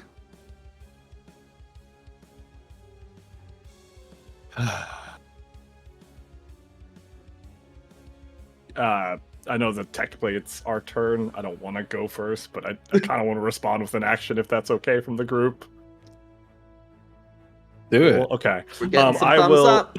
Sure. Then I will immediately go and I will use my class action ability of Theriomorphosis. Okay. Perfect. Yeah. My tattoos glow and light up. You see the spectral carapace of shells begin to grow over my shoulders and arms and near my gauntlet. My armor class my defense score jumps to 14. And then additionally, you see the trail of flickering energy kind of fading out as I kind of get into like a boxing stance. And Amphibia triggers as well, which means when I recover HP, I recover an extra 5 HP. So my defense goes up, and I also have a built-in vampirism effect. But I sacrifice 1/3 of my HP to do so, so I will remove my HP as I enter into my phantom fighting mode. Okay, and does this only affect your like physical defense or your mental defense as well? Just my physical defense. Got it. Perfect. Yeah, it's So- just defense score, yeah. No, so That was your turn. Mhm. On my turn, enemies in Fabula Ultima have different classifications. So far, we've only really fought kind of the soldier class of enemies, and the way they work is each kind of round they only get one turn. We're currently fighting a champion, which is like a boss, and they get the same number of actions as the players, generally speaking. Specifically in this combat, I don't want to get too far into it, but that's how it works. So, after you are done kind of transforming your body, hardening your defenses, I think Kryden is going to slash at you again to try to really get through your defenses and show who you're dealing with. So I rolled a 12, and for her sword, she has a +2. I did write this, I'm not making it up.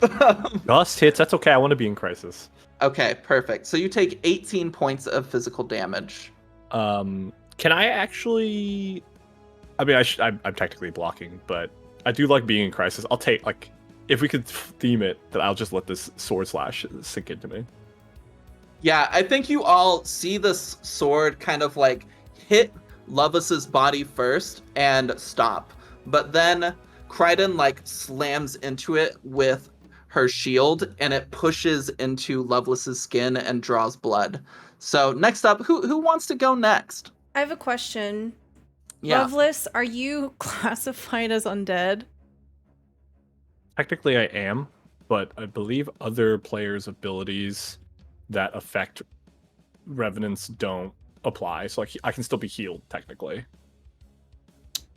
Emma, would you say that for my ability, when I see a creature loses hit points and it's in crisis, if it's not undead, I gain 1 grave point? I would allow it for Lovelace. That's totally fine. I'm in crisis, by the way. Okay. That will trigger my ability Beyond the Realms of Death, and I have 1 grave point now because you are very badly hurt. Drac, also, as a heads up, I'm going to be having you control Nadia as well for this combat. Okay. Since you were really good at it last time. So I'm going to rely on you. Yeah. She goes next, I guess. I think Adana's frozen at the moment, so I don't think it's Adana. Does anybody want to go next? I'll go next. Viscera seems all too eager to move into action as soon as Lovelace takes this. As Lovelace takes this devastating blow, you will see these motes of ash begin to float up in the air, and it sort of begins to spread out in a light mist, and it's just vaguely around Lovelace. For my action, I would like to use Drain Vigor. Okay. Click. That's a critical success. I rolled an 18. Oh, very nice. So, if we want to pull up our little Fabula Ultima cheat sheet, when you critically succeed, then the check automatically succeeds, which it would have succeeded anyway because you rolled hella high, but you also get to apply the effects of an opportunity. The opportunities are kind of in the center of the cheat sheet. So go ahead and give those a quick read through and let me know what you would like to do. I already know. It will be Affliction. Okay. I would like to give it, let's see. Oh man, this just combos so many of my things. Perfect. That's what we love to hear. I'll give it Weak. Okay.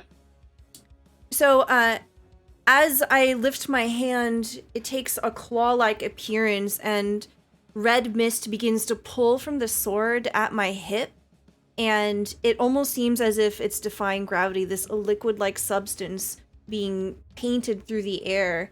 And I shoot it out in the direction of Kryden, and you can see that it only grows stronger as it pulls vitality from Kryden. Kryden takes 24 dark damage, and I would heal if I had any missing hit points. But this will also trigger For Whom the Bell Tolls. When you deal damage to a creature with a spell, if that spell only deals damage to that creature, you may spend 1 grave point. I'm going to do that. If that creature is suffering from 1 or more status effects, assuming that it is weak now, this spell deals extra damage equal to SL times 2 plus the status effects on that creature. Okay, so how much extra damage is that? That's going to be 3 extra damage. Okay, perfect. So yeah, as the spell hits, I think it knocks Kryden back, and she quickly just brings out the sword from Lovelace's body as she's pushed back a couple of steps, and then she prepares herself once again. And I think she's coming at you, Viscera, this time. Okay. Oh, and that will trigger one more thing called Fear is the Key. After you cause 1 or more enemies to lose HP, if you have acquired Beyond the Realms of Death skill, which I have, and it is suffering from Shaken and or Weak, which it is, I gain 1 grave point, so essentially my abilities are free, and I recover hit points and mind points, which doesn't really matter. But essentially Which doesn't matter because you already have those. Yeah. You basically see red beginning to paint the battlefield as this vicious spell goes off. But yes, I love that. thank you. Okay, so she rushes up and slashes across your chest, dealing 18 points of physical damage to you. Wow. I can't do math, y'all. What is 35 minus 18? 17. 17. 17. Oh, yeah. I'm in crisis. Oh yeah. God. Okay. So I will get 2 grave points now, as I see myself become in crisis. Perfect. Is that something you want to be? No. Crisis for the audience means you're below half your HP. And while it's scary because you don't want to be too low on HP, it does give you sometimes it activates various abilities or strengthens your abilities. And Viscera has a lot of things where she can play with stuff in Crisis. So this is tricky, but not terrible. So, who wants to go next? I can go Sinclair? next. Yeah. So Sinclair's going to rush in with their spear in hand. And I'm going to attempt to do breach. So I'm going to spend 5 mind points. 4 or 5, and let's see if this attack is successful. So that is a 10. So To attack. unfortunately, that's going to miss. So as you're stabbing Okay. towards Kryden, she quickly rings her shield underneath your lance and pushes it away from her body. I think I'm wondering if I can try and spend a Fabula point in this case, using my theme belonging. Okay. As I want to be able to participate, I want to be able to contribute to this as everyone Yeah. else is. Yeah, I'm sell going me to on try. Okay. it. So I'm gonna try. Again, to attack. That's worse. That is an 8. Unfortunately, it does not hit. So I think, Sinclair is not aiming for the body, for any sort of weak points on Kryden's body. Instead, they're aiming for the shield specifically. Specifically trying to break it. Gotcha. Yeah, so did not work this time, but Okay. you can tell this shield is made out of sturdy stuff. It won't be easy, but you can definitely try. All right. And as your spear is pushed away, Kryden is going to attack you as well. Okay.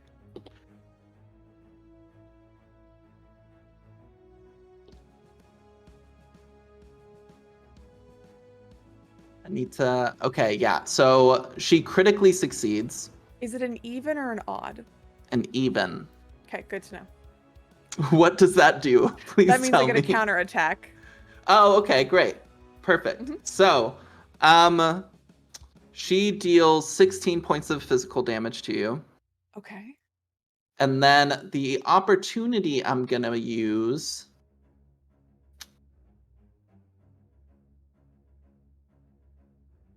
I'll go ahead and inflict you with weak as well. So your might die is going to be lowered by 1.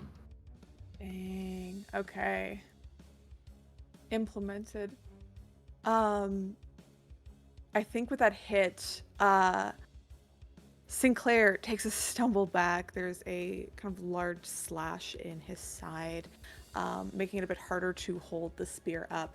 But using the momentum that he's gathered, they're going to mount a counter attack. So I'm going to attempt to strike again. That is, again, a 10. Not quite enough to hit. True. Yeah. Let me see. Hold on.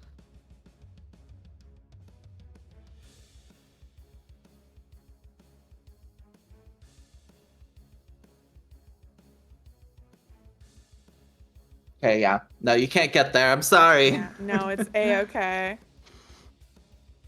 Okay, so who would like to go next? And also, as a reminder, you all do have a lot of limit break, or not limit breaks, soul searches. Legally I think distinct. Nadia, Yeah, legally distinct. I think Nadia will go next, as they weren't joking about pinning a few holes in Kryden. As from behind everyone, you see a few arrows fly. As I'm gonna try and hinder, very similar to what Nadia did with the fiend Okay. when they were with Sinclair. They're gonna try and hinder them with some shots. Let's see if it works. Oh, a 9. I need a 10 for it. They're gonna re-roll. They use a Fabula Well, point. Oh, you can also use a Fabula point to just add the strength of a bond. oh. And I think Nadia has a level 2 bond with Hala specifically. And all of this Yeah. is pretty tied close to Hala. So you could get a +2 to your 9 and it would be at 11. And in order for Hinder to work, you just need to roll 10.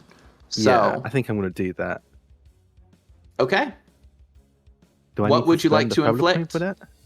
that? I'm going to inflict slow, as you see Slow? very precise shots being fired, right at the joints of the armor Kryden is wearing, and it doesn't seem to pierce Kryden, but it seems to almost like jam into those joints to make it a bit harder for Kryden to move.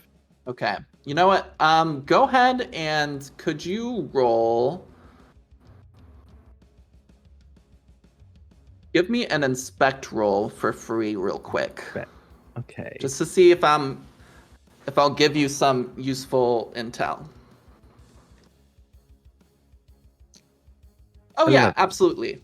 Rolled 11. So as Nadia is preparing this shot and trying to figure out what best to target, I think their first instinct is to go for a knee or something that's going to slow Kryden down a little bit. However, as you're watching, you see Kryden is already like very large and pretty slow already, very weighed down by their armor.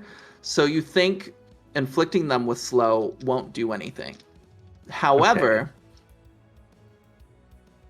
I think because you rolled really well, Nadia recognizes that rather than just being like fast and quick with their sword to a strike, they're using might, but they're also reading their opponent. So targeting their insight might be a good idea. I think, okay, cool. I think if anyone's watching Nadia behind this kind of wall of these adventures that kind of came to their aid, they kind of notch the bow and aim and then notice this and very quickly grab the bow and I think snap the end off of it, the arrow, the pointed arrow part, then notch again and fire. And it ended up just being a blunt instrument slamming into the forehead of Kryden to give them the dazed condition instead. Perfect. Love it. Okay, great. So now everybody's spread out a little bit more as this fight has started. So even though Kryden is now dazed, there is a path to Nadia. So Kryden is going to rush towards Nadia and make an attack. Oh. No. I didn't get to go, or Yes. So Oh. Kryden gets to go after everybody, like throughout the round. Like every other person. Oh, Yeah. yes. Yes. Us Because- Kryden, Thanks us for the Kryden, reminder. yeah. Because she's a boss. Ugh. So I rolled a 10. Nadia's defense It's is the 11. one defense I didn't write down. It's 11. It's an 11. Okay, so yeah. Yeah. I think as Kryden is kind of dazed, makes a slash that's a little wide, and Nadia just dodges out of the way with a cool-ass dodge roll. Nice. But who would like to go next? I think we only have Adana and Cielo left. Go first. I should go first? If you want to. I think it makes sense if Cielo goes first, honestly. Oh, okay. I mean, I was only going to do sports stuff, so that's fine. Okay. Well, first I think I'm gonna activate one of my level 1 surges. Ooh, okay. So this will be your action. Yeah. Yeah. Okay, perfect. So Mhm. what would you like? Why don't you describe what your surge does and what it looks like and all of that fun stuff as we see our first surge in combat? Yay, absolutely. Yeah, so Cielo, I think it was like I had talked about there's a gym and then from the gym the staff forms. But oh my gosh, also I forgot that I have Cielo's Hero Forge. I'm looking at it right now. Her little Hero Forge mini. Anyway, so yeah, so she pulls out this like little glowing gem, holds it within her hand, and then this staff forms around it.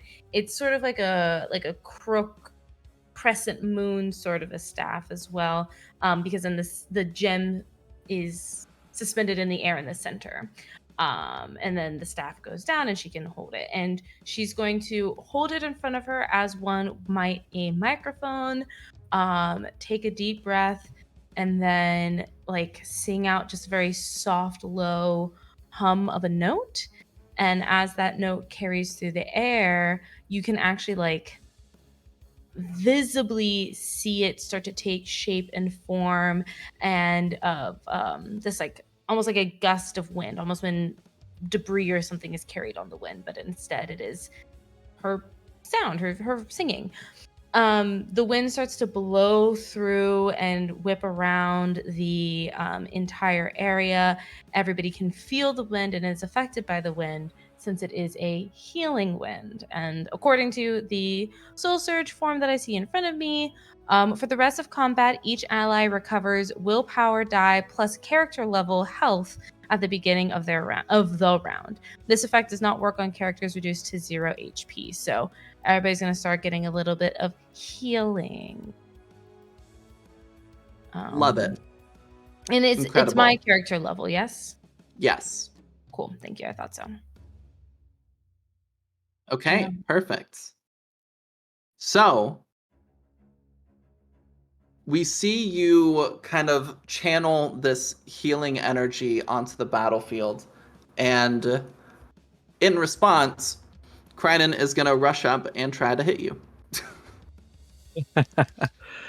So she moves from Nadia. She's swiftly moving from each of you, making attacks in quick succession. And you can tell she is incredibly experienced. You could already tell she was like a good adventurer, but you're really starting to see the differences in levels between you.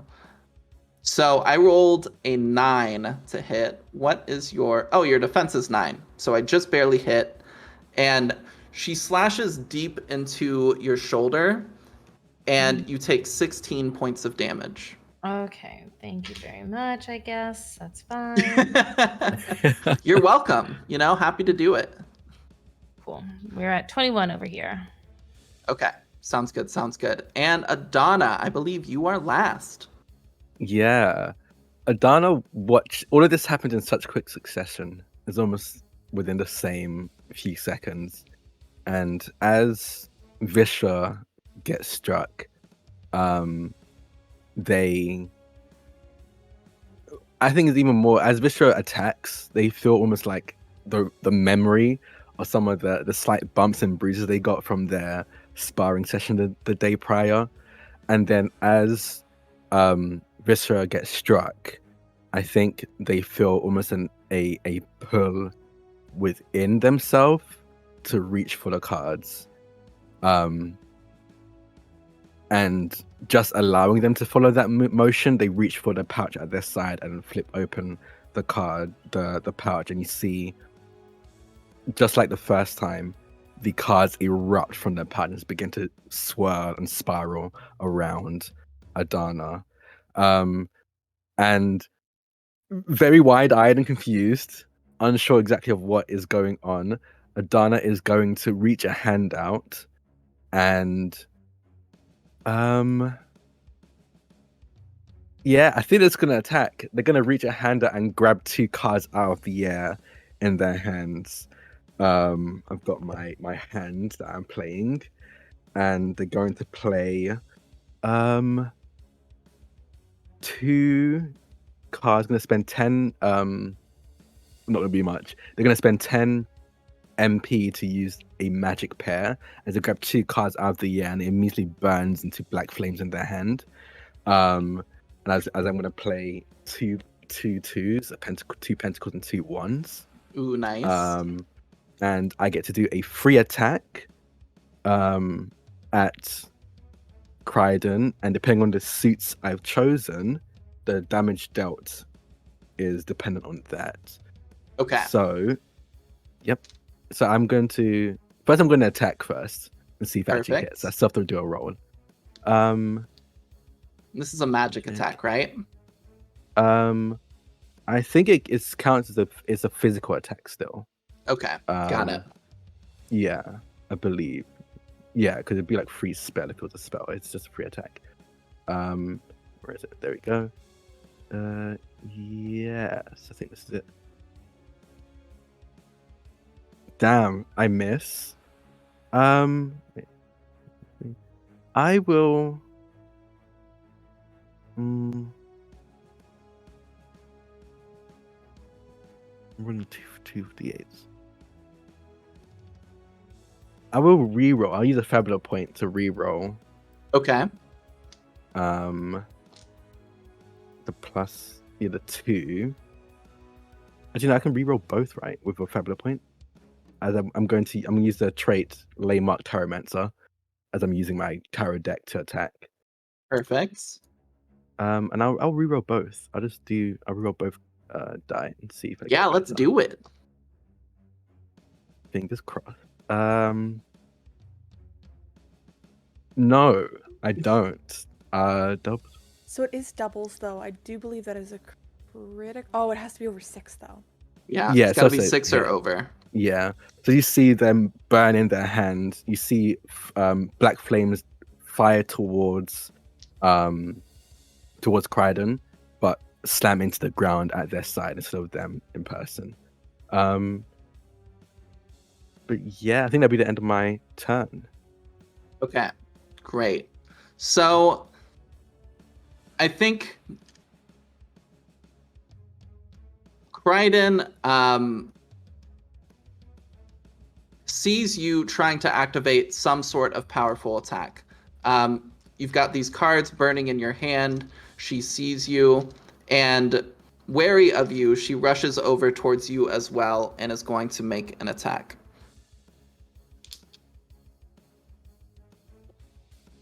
Ouch. So I rolled an 18. So you're going to take 20 points of physical damage. As she just stabs into your stomach.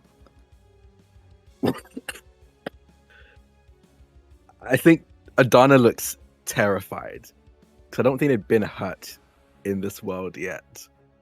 And they are frightened right now as this pain washes over them. Yeah, this panic is starting to hit. You hear this laughter in the back of your mind as you look down and you see this blood beginning to spill out of you as Kryden withdraws the sword from your stomach and turns to go and continue attacking people. So we're at the start of the next round. So Liv, can you remind us what your what your surge effect does and how much health people get back? Yeah, absolutely. So it is going to be, it's a persistent healing through a healing wind.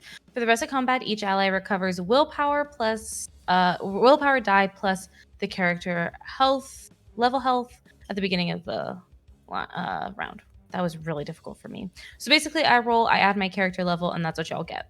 Okay, so go ahead and make that roll for us. Okay, let's see. We're going to roll willpower. That's a 5, and then I'm a level 7, so that's 12 points of healing to everybody. Right away. Incredible. Oh, yeah. I'm out of crisis. Wow. Yay! You still get to keep your crisis points, though, right? Yeah, I still keep them. And I can only store up to 2, so 3 people hitting crisis, it doesn't matter. Yeah. Okay, perfect. Now, something else in Fabula Ultima that the book really stresses is the use of, like, countdown clocks. This can be used to track the movement of various different things that are happening in the story. They can be used to show like this powerful wizard is preparing to cast this like huge spell, and this is how many turns you have to like stop them. Can be used for a number of different things. I don't even have to tell you what the countdown clock is, but as Kryden is jumping between all of you, you see she's getting kind of faster, more in the swing of things. Her hesitation is going away as the rain is starting to fall harder. And 1/4 of this countdown clock is going to fill. That's a big piece of pie. That's a big piece of pie that Loveless made last night. It's Loveless not. pie. It's Loveless pie. It's a bad pie. Dare you make this countdown clock, Loveless? I love All of the clocks are just the pies I bake at night. I mean, Yeah. listen, they always say that chefs can't bake and bakers can't chef or cook. So there you go. It's true. Perfect. And just as a reminder, I have a level 2 soul surge thanks to our wonderful audience. No, That might be Who related. did It that? might not be. Who knows? Now, But- who did that? Speak up. speak up. Speak Back up. at the top of the round, I think Kryden is going to go back and attack Sinclair again. So, Sinclair, Mm-hmm. I roll a 14 to hit. That hits me. Yeah, so that is going to be 18 points of physical damage to you again. Okay. Oh Alright. my goodness. I'm still And now, okay. who would like to go? Me. And oh, Okay, yeah, go for it. Speaking of level 2 soul surges, Oh, I would like to activate Oh. my level 2 soul surge. let's do it. All right, so what happens is you see Viscera turn towards Adana, and she lifts up her hand in the air. She says, as you miss your attack, you get hit. You recover quite a bit. She says, we practiced this. You can do better than that. And she will begin to draw out the red mist from her hilt, and it begins to form a circle of this viscous fluid floating in front of Adana. as Adana, I think in a panic, starts to reach out and grabbing cards from the air, and they all immediately burn in their hand and reappear around in this circle that Viscera has kind of created in the air in front of Adana. I can't remember what happens next. Yeah, I'm like, Hold and on. then what happens? Hold on. Let me pull up our notes. And then Adana will reach forward and point in the direction of Kryden as you see these cards fly through the air through the circle of red mist that Viscera has created, and almost like a trail of several, I think we said 12, in fact, shooting comets. These cards slam into the various body parts of Kryden. Do we roll to attack for this, or is it Nope. just an automatic hit? Okay, cool. Surges are automatic hits. So Okay. as these cards slam into Kryden, they embed themselves into the armor, almost like a knife cutting into butter. And as they embed themselves, they burn away in the red mist. As you see, this red mist almost seems to float and spread to the rest of the party. As we first deal how much damage? Is it 2d10? 4d12 plus 20 physical damage. Yeah. Do you want to roll that, Stella? Mm-hmm. 41 damage. Incredible. And all of that damage is turned into a pool of health that you can also disperse to your party in whatever manner think suits you. MP is MP for us. Gain an amount of healing equal to the damage dealt that can be dispersed to yourself and your allies. I think that's for Cielo and Viscera. Nope. No, this is Adana and Viscera. Mm-hmm. Is it just different in my one? I'm looking at your handout. I'm also looking at the sheet on. Okay, it's wrong in my one. The one you gave, what you wrote for me, it says MP rather than healing. Oh. Yeah. It would make sense if it's healing, though. I'll look Yeah. into that, but it's healing for now. Yeah, no, It it's healing should be for healing. all the other tables you Do need. we- It says healing, but Do for we mine, both shout out the name at the same time? do we? We came up with a name. We came up with a name. All right, Yeah, come on. I All right, let's do it. Okay, fine. Are you Equivalent gonna count down? exchange. What is it called? Equivalent exchange. Oh, incredible. I love that. Not to be confused. Incredible. Legally distinct from other properties. Yep, legally distinct. God, y'all are a bunch of fucking nerds. Oh my god. We spent like Okay. an hour figuring that stuff out. Be nice We to talked us. about. We said we're gonna have our characters name it afterwards. Oh shit, my bad. I broke the canon. Scrub it. So- Scrub it from the VOD. Scrub it. That didn't happen. So figure out who you want to disperse those health points to. Okay. But as you're doing that, if you could do that in just the Roll20 chat, as you're doing Healing that, myself to max. for our boss fights in this game, there is a new optional rule made by Rooster Emma, the creator of Fabula Ultima, called Stagger. Stagger is something that can replace just your standard like vulnerabilities doing double damage, and instead, a stagger is a clock that fills whenever you hit a vulnerability or something extra happens that the GM deems is like worth filling out a portion of the clock. Once the clock is full, it resets, but that enemy loses all of their turns the rest of the round, and all damage to them is basically doubled for the rest of the round. So our boss fights are going to use this stagger system, and Kryden has a 6 pie slices timer for her stagger, and using a level 2 limit break, you have filled out 2 pieces of the pie. So there's 4 pieces on the stagger meter left because you used a level 2 limit break.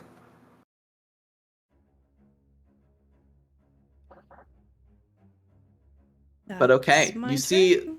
this hit hard, and because it hit so hard, and I think Adana was pretty pivotal in that attack being an attack. So I think Kryden is going to rush over to Adana and attack you. I apologize. My God. Just ask me out, Kryden. Jeez. Okay, so I rolled an 13 to hit. Yeah, that And- hits. Yeah, that's going to be 20 points of damage. Again, exact same amount as last time. I'm sorry. Sorry, go ahead. I think Adana's gonna respond. How does this attack look? I guess. Yeah, so she just rushes over as this kind of wound in your gut is starting to heal. She rushes over and is just going to slash deep into your left arm, we'll say.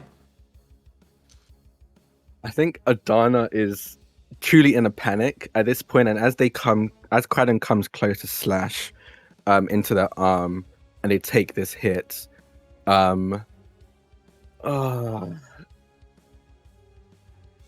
is rough. I don't know. There's not much Adana can do.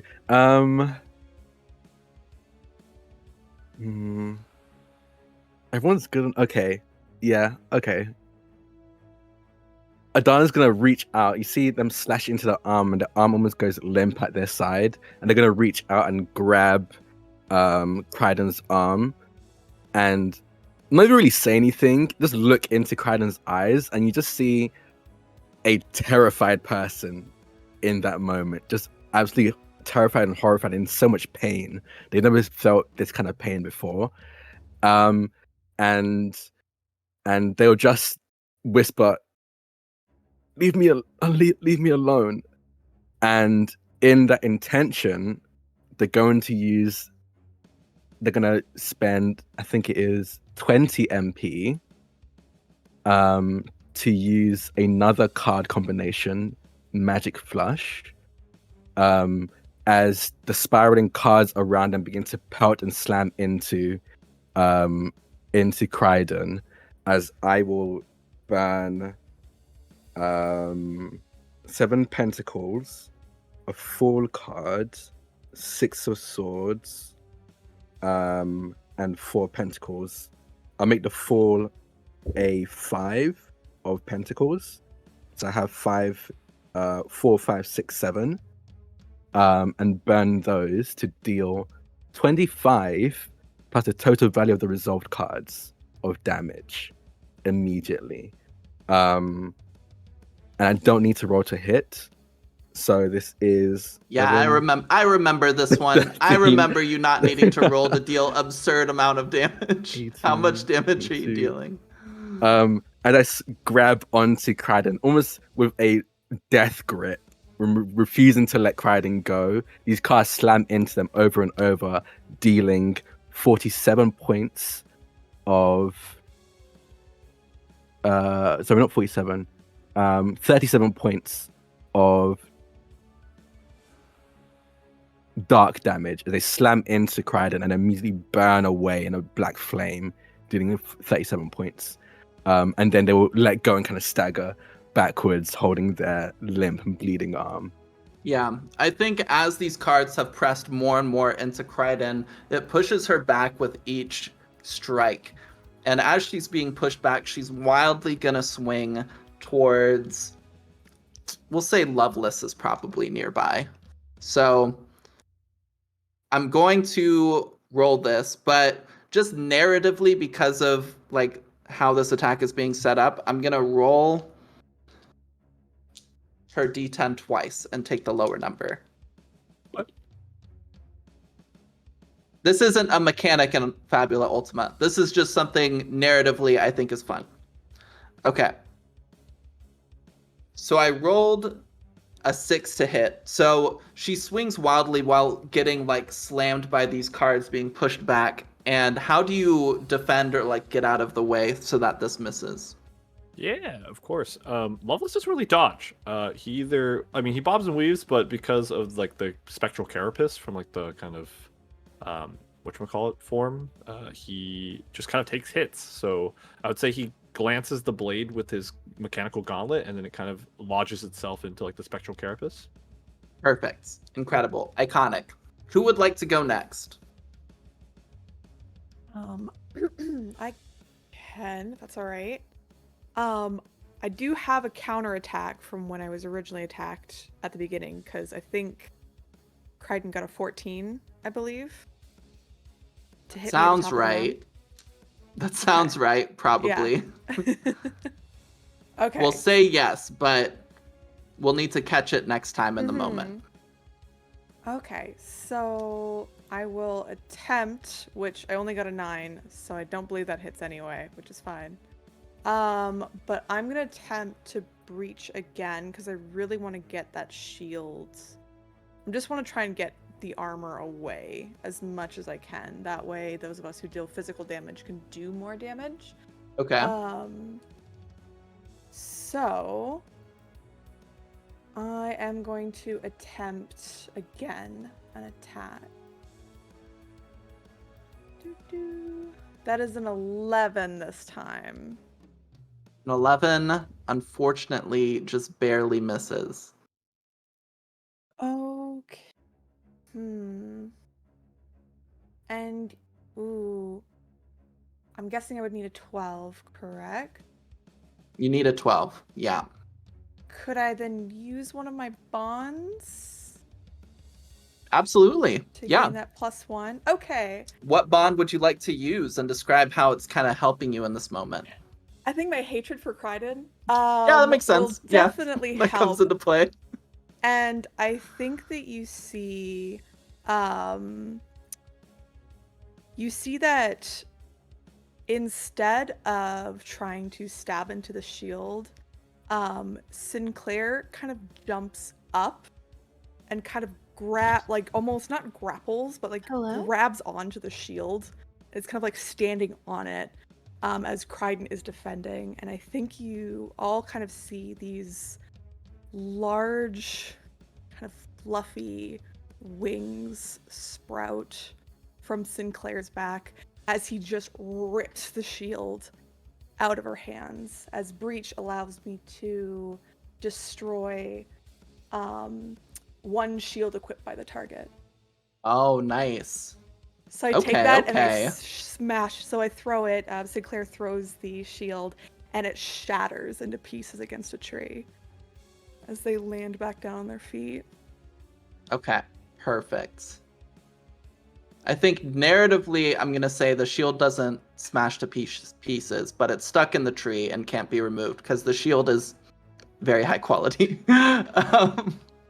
But Crichton definitely doesn't have her shield anymore, and that's huge.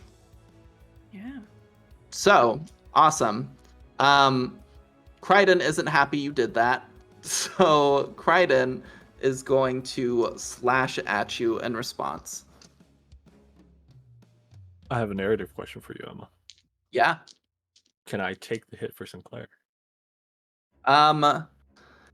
If you use... Do you have an ability or anything that allows you to? I do not. You know what? I'll allow it. But in the future, there's an action called guard that you can take on your turn rather than attacking, where you can protect somebody. But Got it. I'll allow it to happen in this narrative moment because it's cool, and why not? Oh my gosh, I rolled a 6 again. So, what does it look like as you come in to cover Sinclair? Yeah, I think as Crichton's like trying to reel from the shield breaking and swing back because the sword was just on me, I'll grab it with my gauntlet and I'll pull their arm back and just prep myself for the next phase of combat. Incredible. Iconic. Who would like to go next? I think we have Cielo, Nadia, and Adana. I already went. I haven't unless gone it's a yet, new technically. round. Okay, you haven't gone. Got it. I can wait to go. Okay. Nadia. I can have Nadia go. Yeah. Sure. Yeah, I think especially seeing the shield being torn away from Crichton, they're going to lay in more on Crichton. And I think they're going for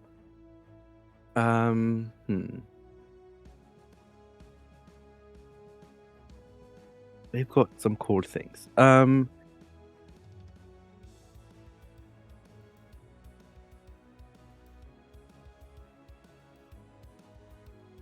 Okay. I think it's gonna fire. It's gonna fire that arrow. I think some to deal actual damage this time. Again, going for like the extremities, going for the arm and legs, just to deal damage, but not lethal damage.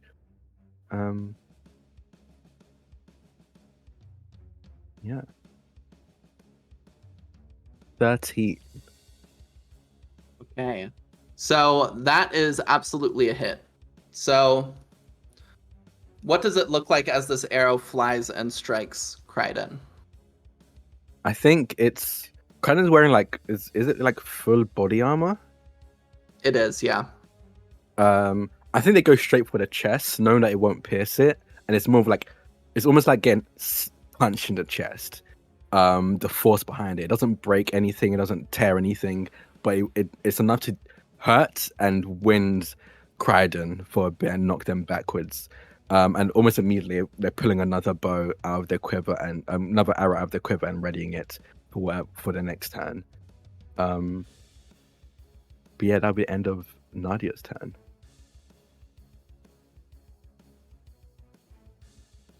Okay. I think Crichton is pretty focused on Loveless right now. And you've just evaded her twice at this point, and it doesn't make her happy. So she's going to strike at you again.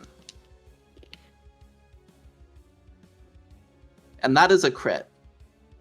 Let's go. So that's 16 points of physical damage. Ooh, okay. And then, I'm in crisis. love it, love it.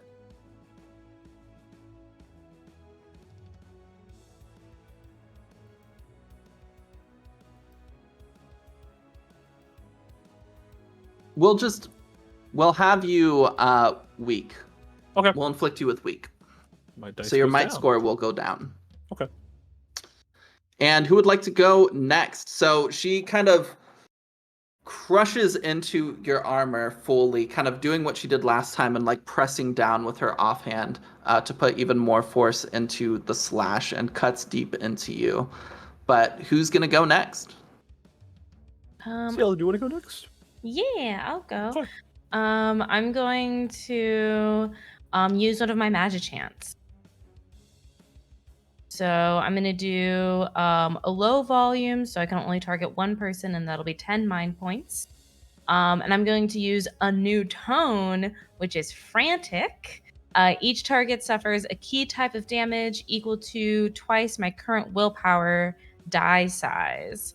And I'm not a level 20, so I'm not going to read any of that other stuff. And I'm going to do... Okay, so this is kind of funny, so I'm going to do it this way. I'm going to do thunder. That's going to be my key type. Or that's going to be my key, which means the type is earth. It's like an earth elemental damage. That's kind of fun and different.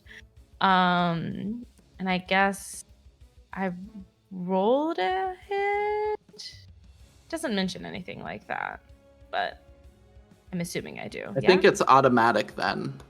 Oh, hell if yeah. If it doesn't say roll to hit, then yeah, so that's going to be it's going to be 20 damage. Okay, perfect. Mm-hmm. What does this look like? Yeah, no, it's always so funny to me to imagine like somebody just all this chaos happening and somebody's just like hitting some tunes in the corner, just doing like little whistle notes. Yeah.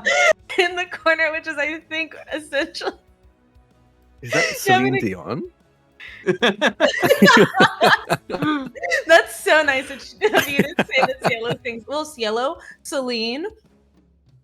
Have you ever seen Cielo and Rio and Celine Dion in the same room? No. Never. Exactly. Yeah. A coincidence? I think not. So yeah, no, you just see Cielo in the corner hitting whistle tones, which kind of sound a little bit like a scream, but you know, that's fine. That's appropriate. And as she's just like hitting these ridiculously high notes, you're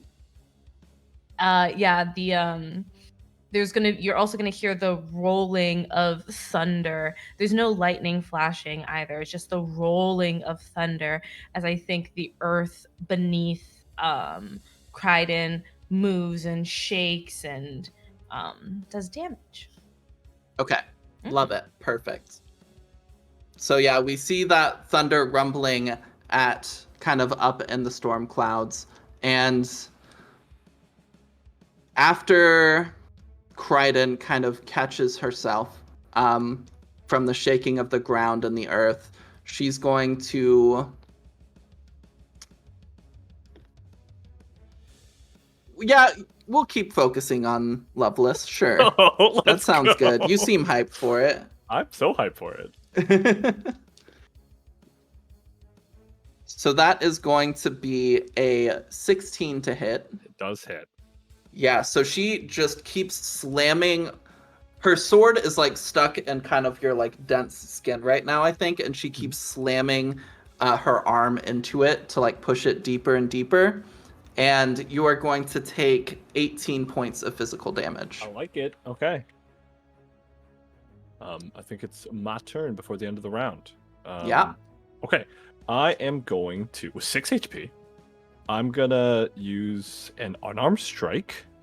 So before I describe this, I'm gonna roll because I don't want to describe this entire thing and then miss. So let's hit that accuracy dice, which I put on weak. So I should trigger.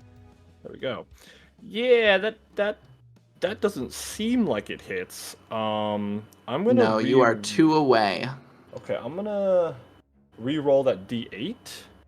So with one of your Fabula points? Fabula points, yes. What are you invoking in this moment to do that? That's a good question. I have a couple of things. I think I am going to invoke the theme of freedom here, actually, if that's okay. Loveless's Okay. theme of freedom. I think that Loveless is seeing Priden as kind of like this very like vengeful, oppressive force, like taking what they want by force and not really allowing any form of negotiation or conversation. And so Crichton needs to be stopped. Yeah, valid. Yeah. Okay. All right, so I'm gonna roll that 1d8. Please be high. 4, so 4 plus the original 6 is 10. Okay, so that Plus just 1. barely hits. Yeah. Yeah, plus 1, so 11. Okay, so I'm gonna say narratively, I just get pushed back a little bit. I try to disengage a little bit. I'll squat a little bit. I'll put my gauntlet on my left hand, tattooed fist on the ground, Luffy Gear 2 stance position. Let's go. And then I will basically charge at Crichton using my unarmed attack. I will use acromorphosis for this attack, which is one of my abilities. And so what it's going to happen narrowly is I will charge at Crichton. I will swing a feint with my gauntlet. And when I originally put my fist on the ground, I actually sent a eel tattoo into the ground because I can choose a ranged weapon with acromorphosis to change my unarmed attacks to be ranged if I'd like. So, like, imagine a feint that Crichton dodges, but then a kind of purplish tattooed eel, if you've ever seen Soul Eater, kind of like Medusa Gorgon, like strike up from the ground. And that will do... Man, that's so anime, holy. It's Very Naruto. It's very... Tuning exams, punching up out of the ground. Yeah, so it's 6. So the highest from unarmed strike is 6. And then I add 6 plus skill level times 2, so 8. So 14 points of damage. That is dark damage. It goes through immunities. Okay, perfect. Good to know, good to know. And then when I hit, it triggers my ability Biophagy, which is when I am in crisis and I do damage, I heal SL times 5 HP, which is 2 now, so I heal 10 points of damage. And because I'm an amphibia, because of theriomorphosis, I heal additional 5, so I heal 15 off that one hit. Got it. Yeah. Back to 21.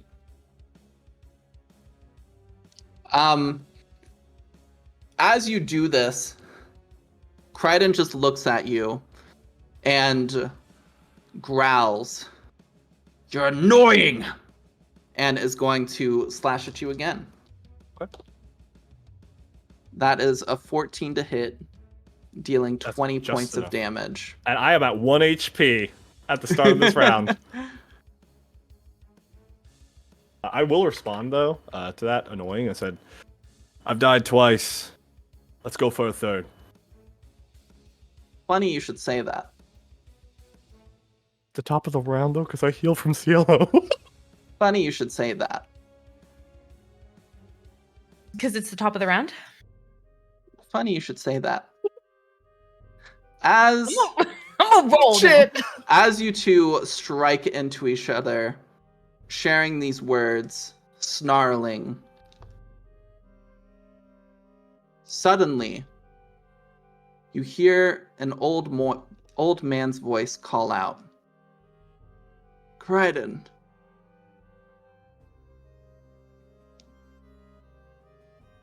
She looks over quickly, kind of frustration still on her face, as her face just kind of, all of the frustration, all the anger flush out quickly, and confusion takes its place. You all see an old man with wild white hair and a ragged beard with patches of gray and a missing arm.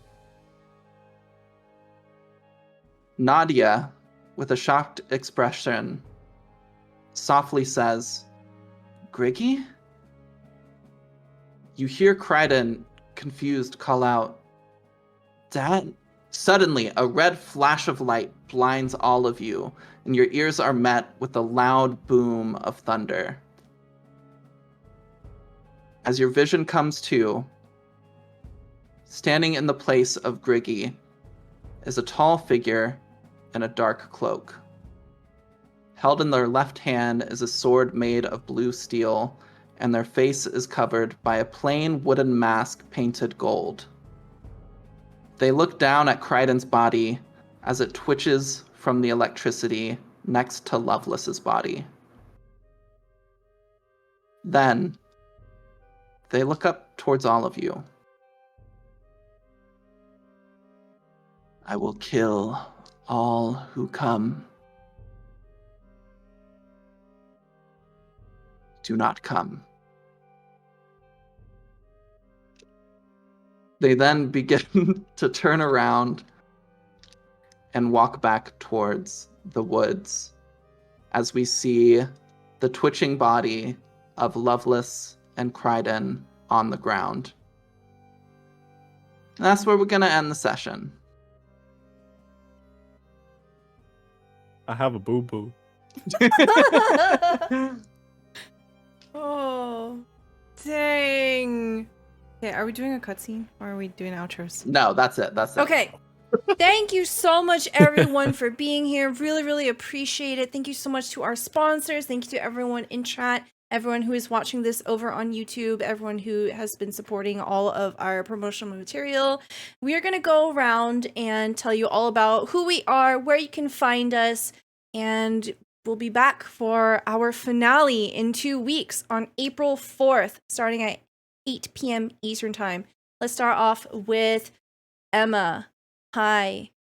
Hi, it's me, Emma, also known as Emma Panada. You can find me on Twitch and Twitter at Emma Panada. I'm also writing a TTRPG called All the Witches. You can find information about at allthewitches_ at twitter.com. Thanks so much for hanging out. I really appreciate you. Thank you, thank you. We'll pop on over to Drac. Hi, I'm Drac or Draconics. I've been Adana Marseille. You can find me all over the place on all social medias at Draconics. It's DRAKONIQUES and a bunch of stuff. So just keep an eye out. You probably see me tweeting or blue skying or threading or I don't know about it at some point. So just follow me on all things until I find a more secure place to call home. But yeah, I'm gonna throw it over to Alex. Thank you. My name is Alex, and I played Loveless, and I just like getting hit in the face. That's what this entire end of the session was. You can catch me at Ghost Chicken RPG on social medias. We'll be posting a lot into this year in preparation because I'm making a anti-colonial piratical TTRPG that's modular with tactical combat and some cool stuff, and I like play testing. And I will hand it over to Liv. Hey, my name is Liv. You can follow me on social media at Live in a Day, but honestly, I deleted most social media when I got my new phone, except for the hellhole that is Twitter. So you can see me popping off over there from time to time. Mainly what I do there, though, is promote all the shows that I'm a part of. That's me. I'm primarily a TTRPG actual play performer, so you can see me promote the different shows I'm on, such as Moonlight on Roseville, Moonlight, or is it Murder? Moonlight. Moonlight, yes, yeah. thank you. I was right. God, as always. Moonlight on Roseville Beach, which will be airing tomorrow over on Known Ann's channel. On Monday, I'll be Under the Table with Total Party Chill, where we are playing Glitter Carts, and any other projects that may or may not be coming my way. Y'all, I just developed a new character. Very excited about it. But yeah, see me do things online. That's it. That's me. And then now I'm passing it over to Piper this time because I remembered. Hi everyone, I'm Piper. Tonight I've played Sinclair. You can find me on Twitter at Maddie Matihi, where I post rarely and occasionally just about things that I'm in. But yeah, I'm gonna pass it on back to Stella. Hello, I'm Stella Luna on Twitch, Stella Luna TV on all other social media. You can find everything that I do over there. I do TTRPG stuff all day, every day, all the stuff. Yes. And I recently started shit posting on my Twitter, so if you want to follow that, that's fun. But thank you so much, everyone, for being here. We'll see you in 2 weeks. Have a great rest of your day. Bye-bye!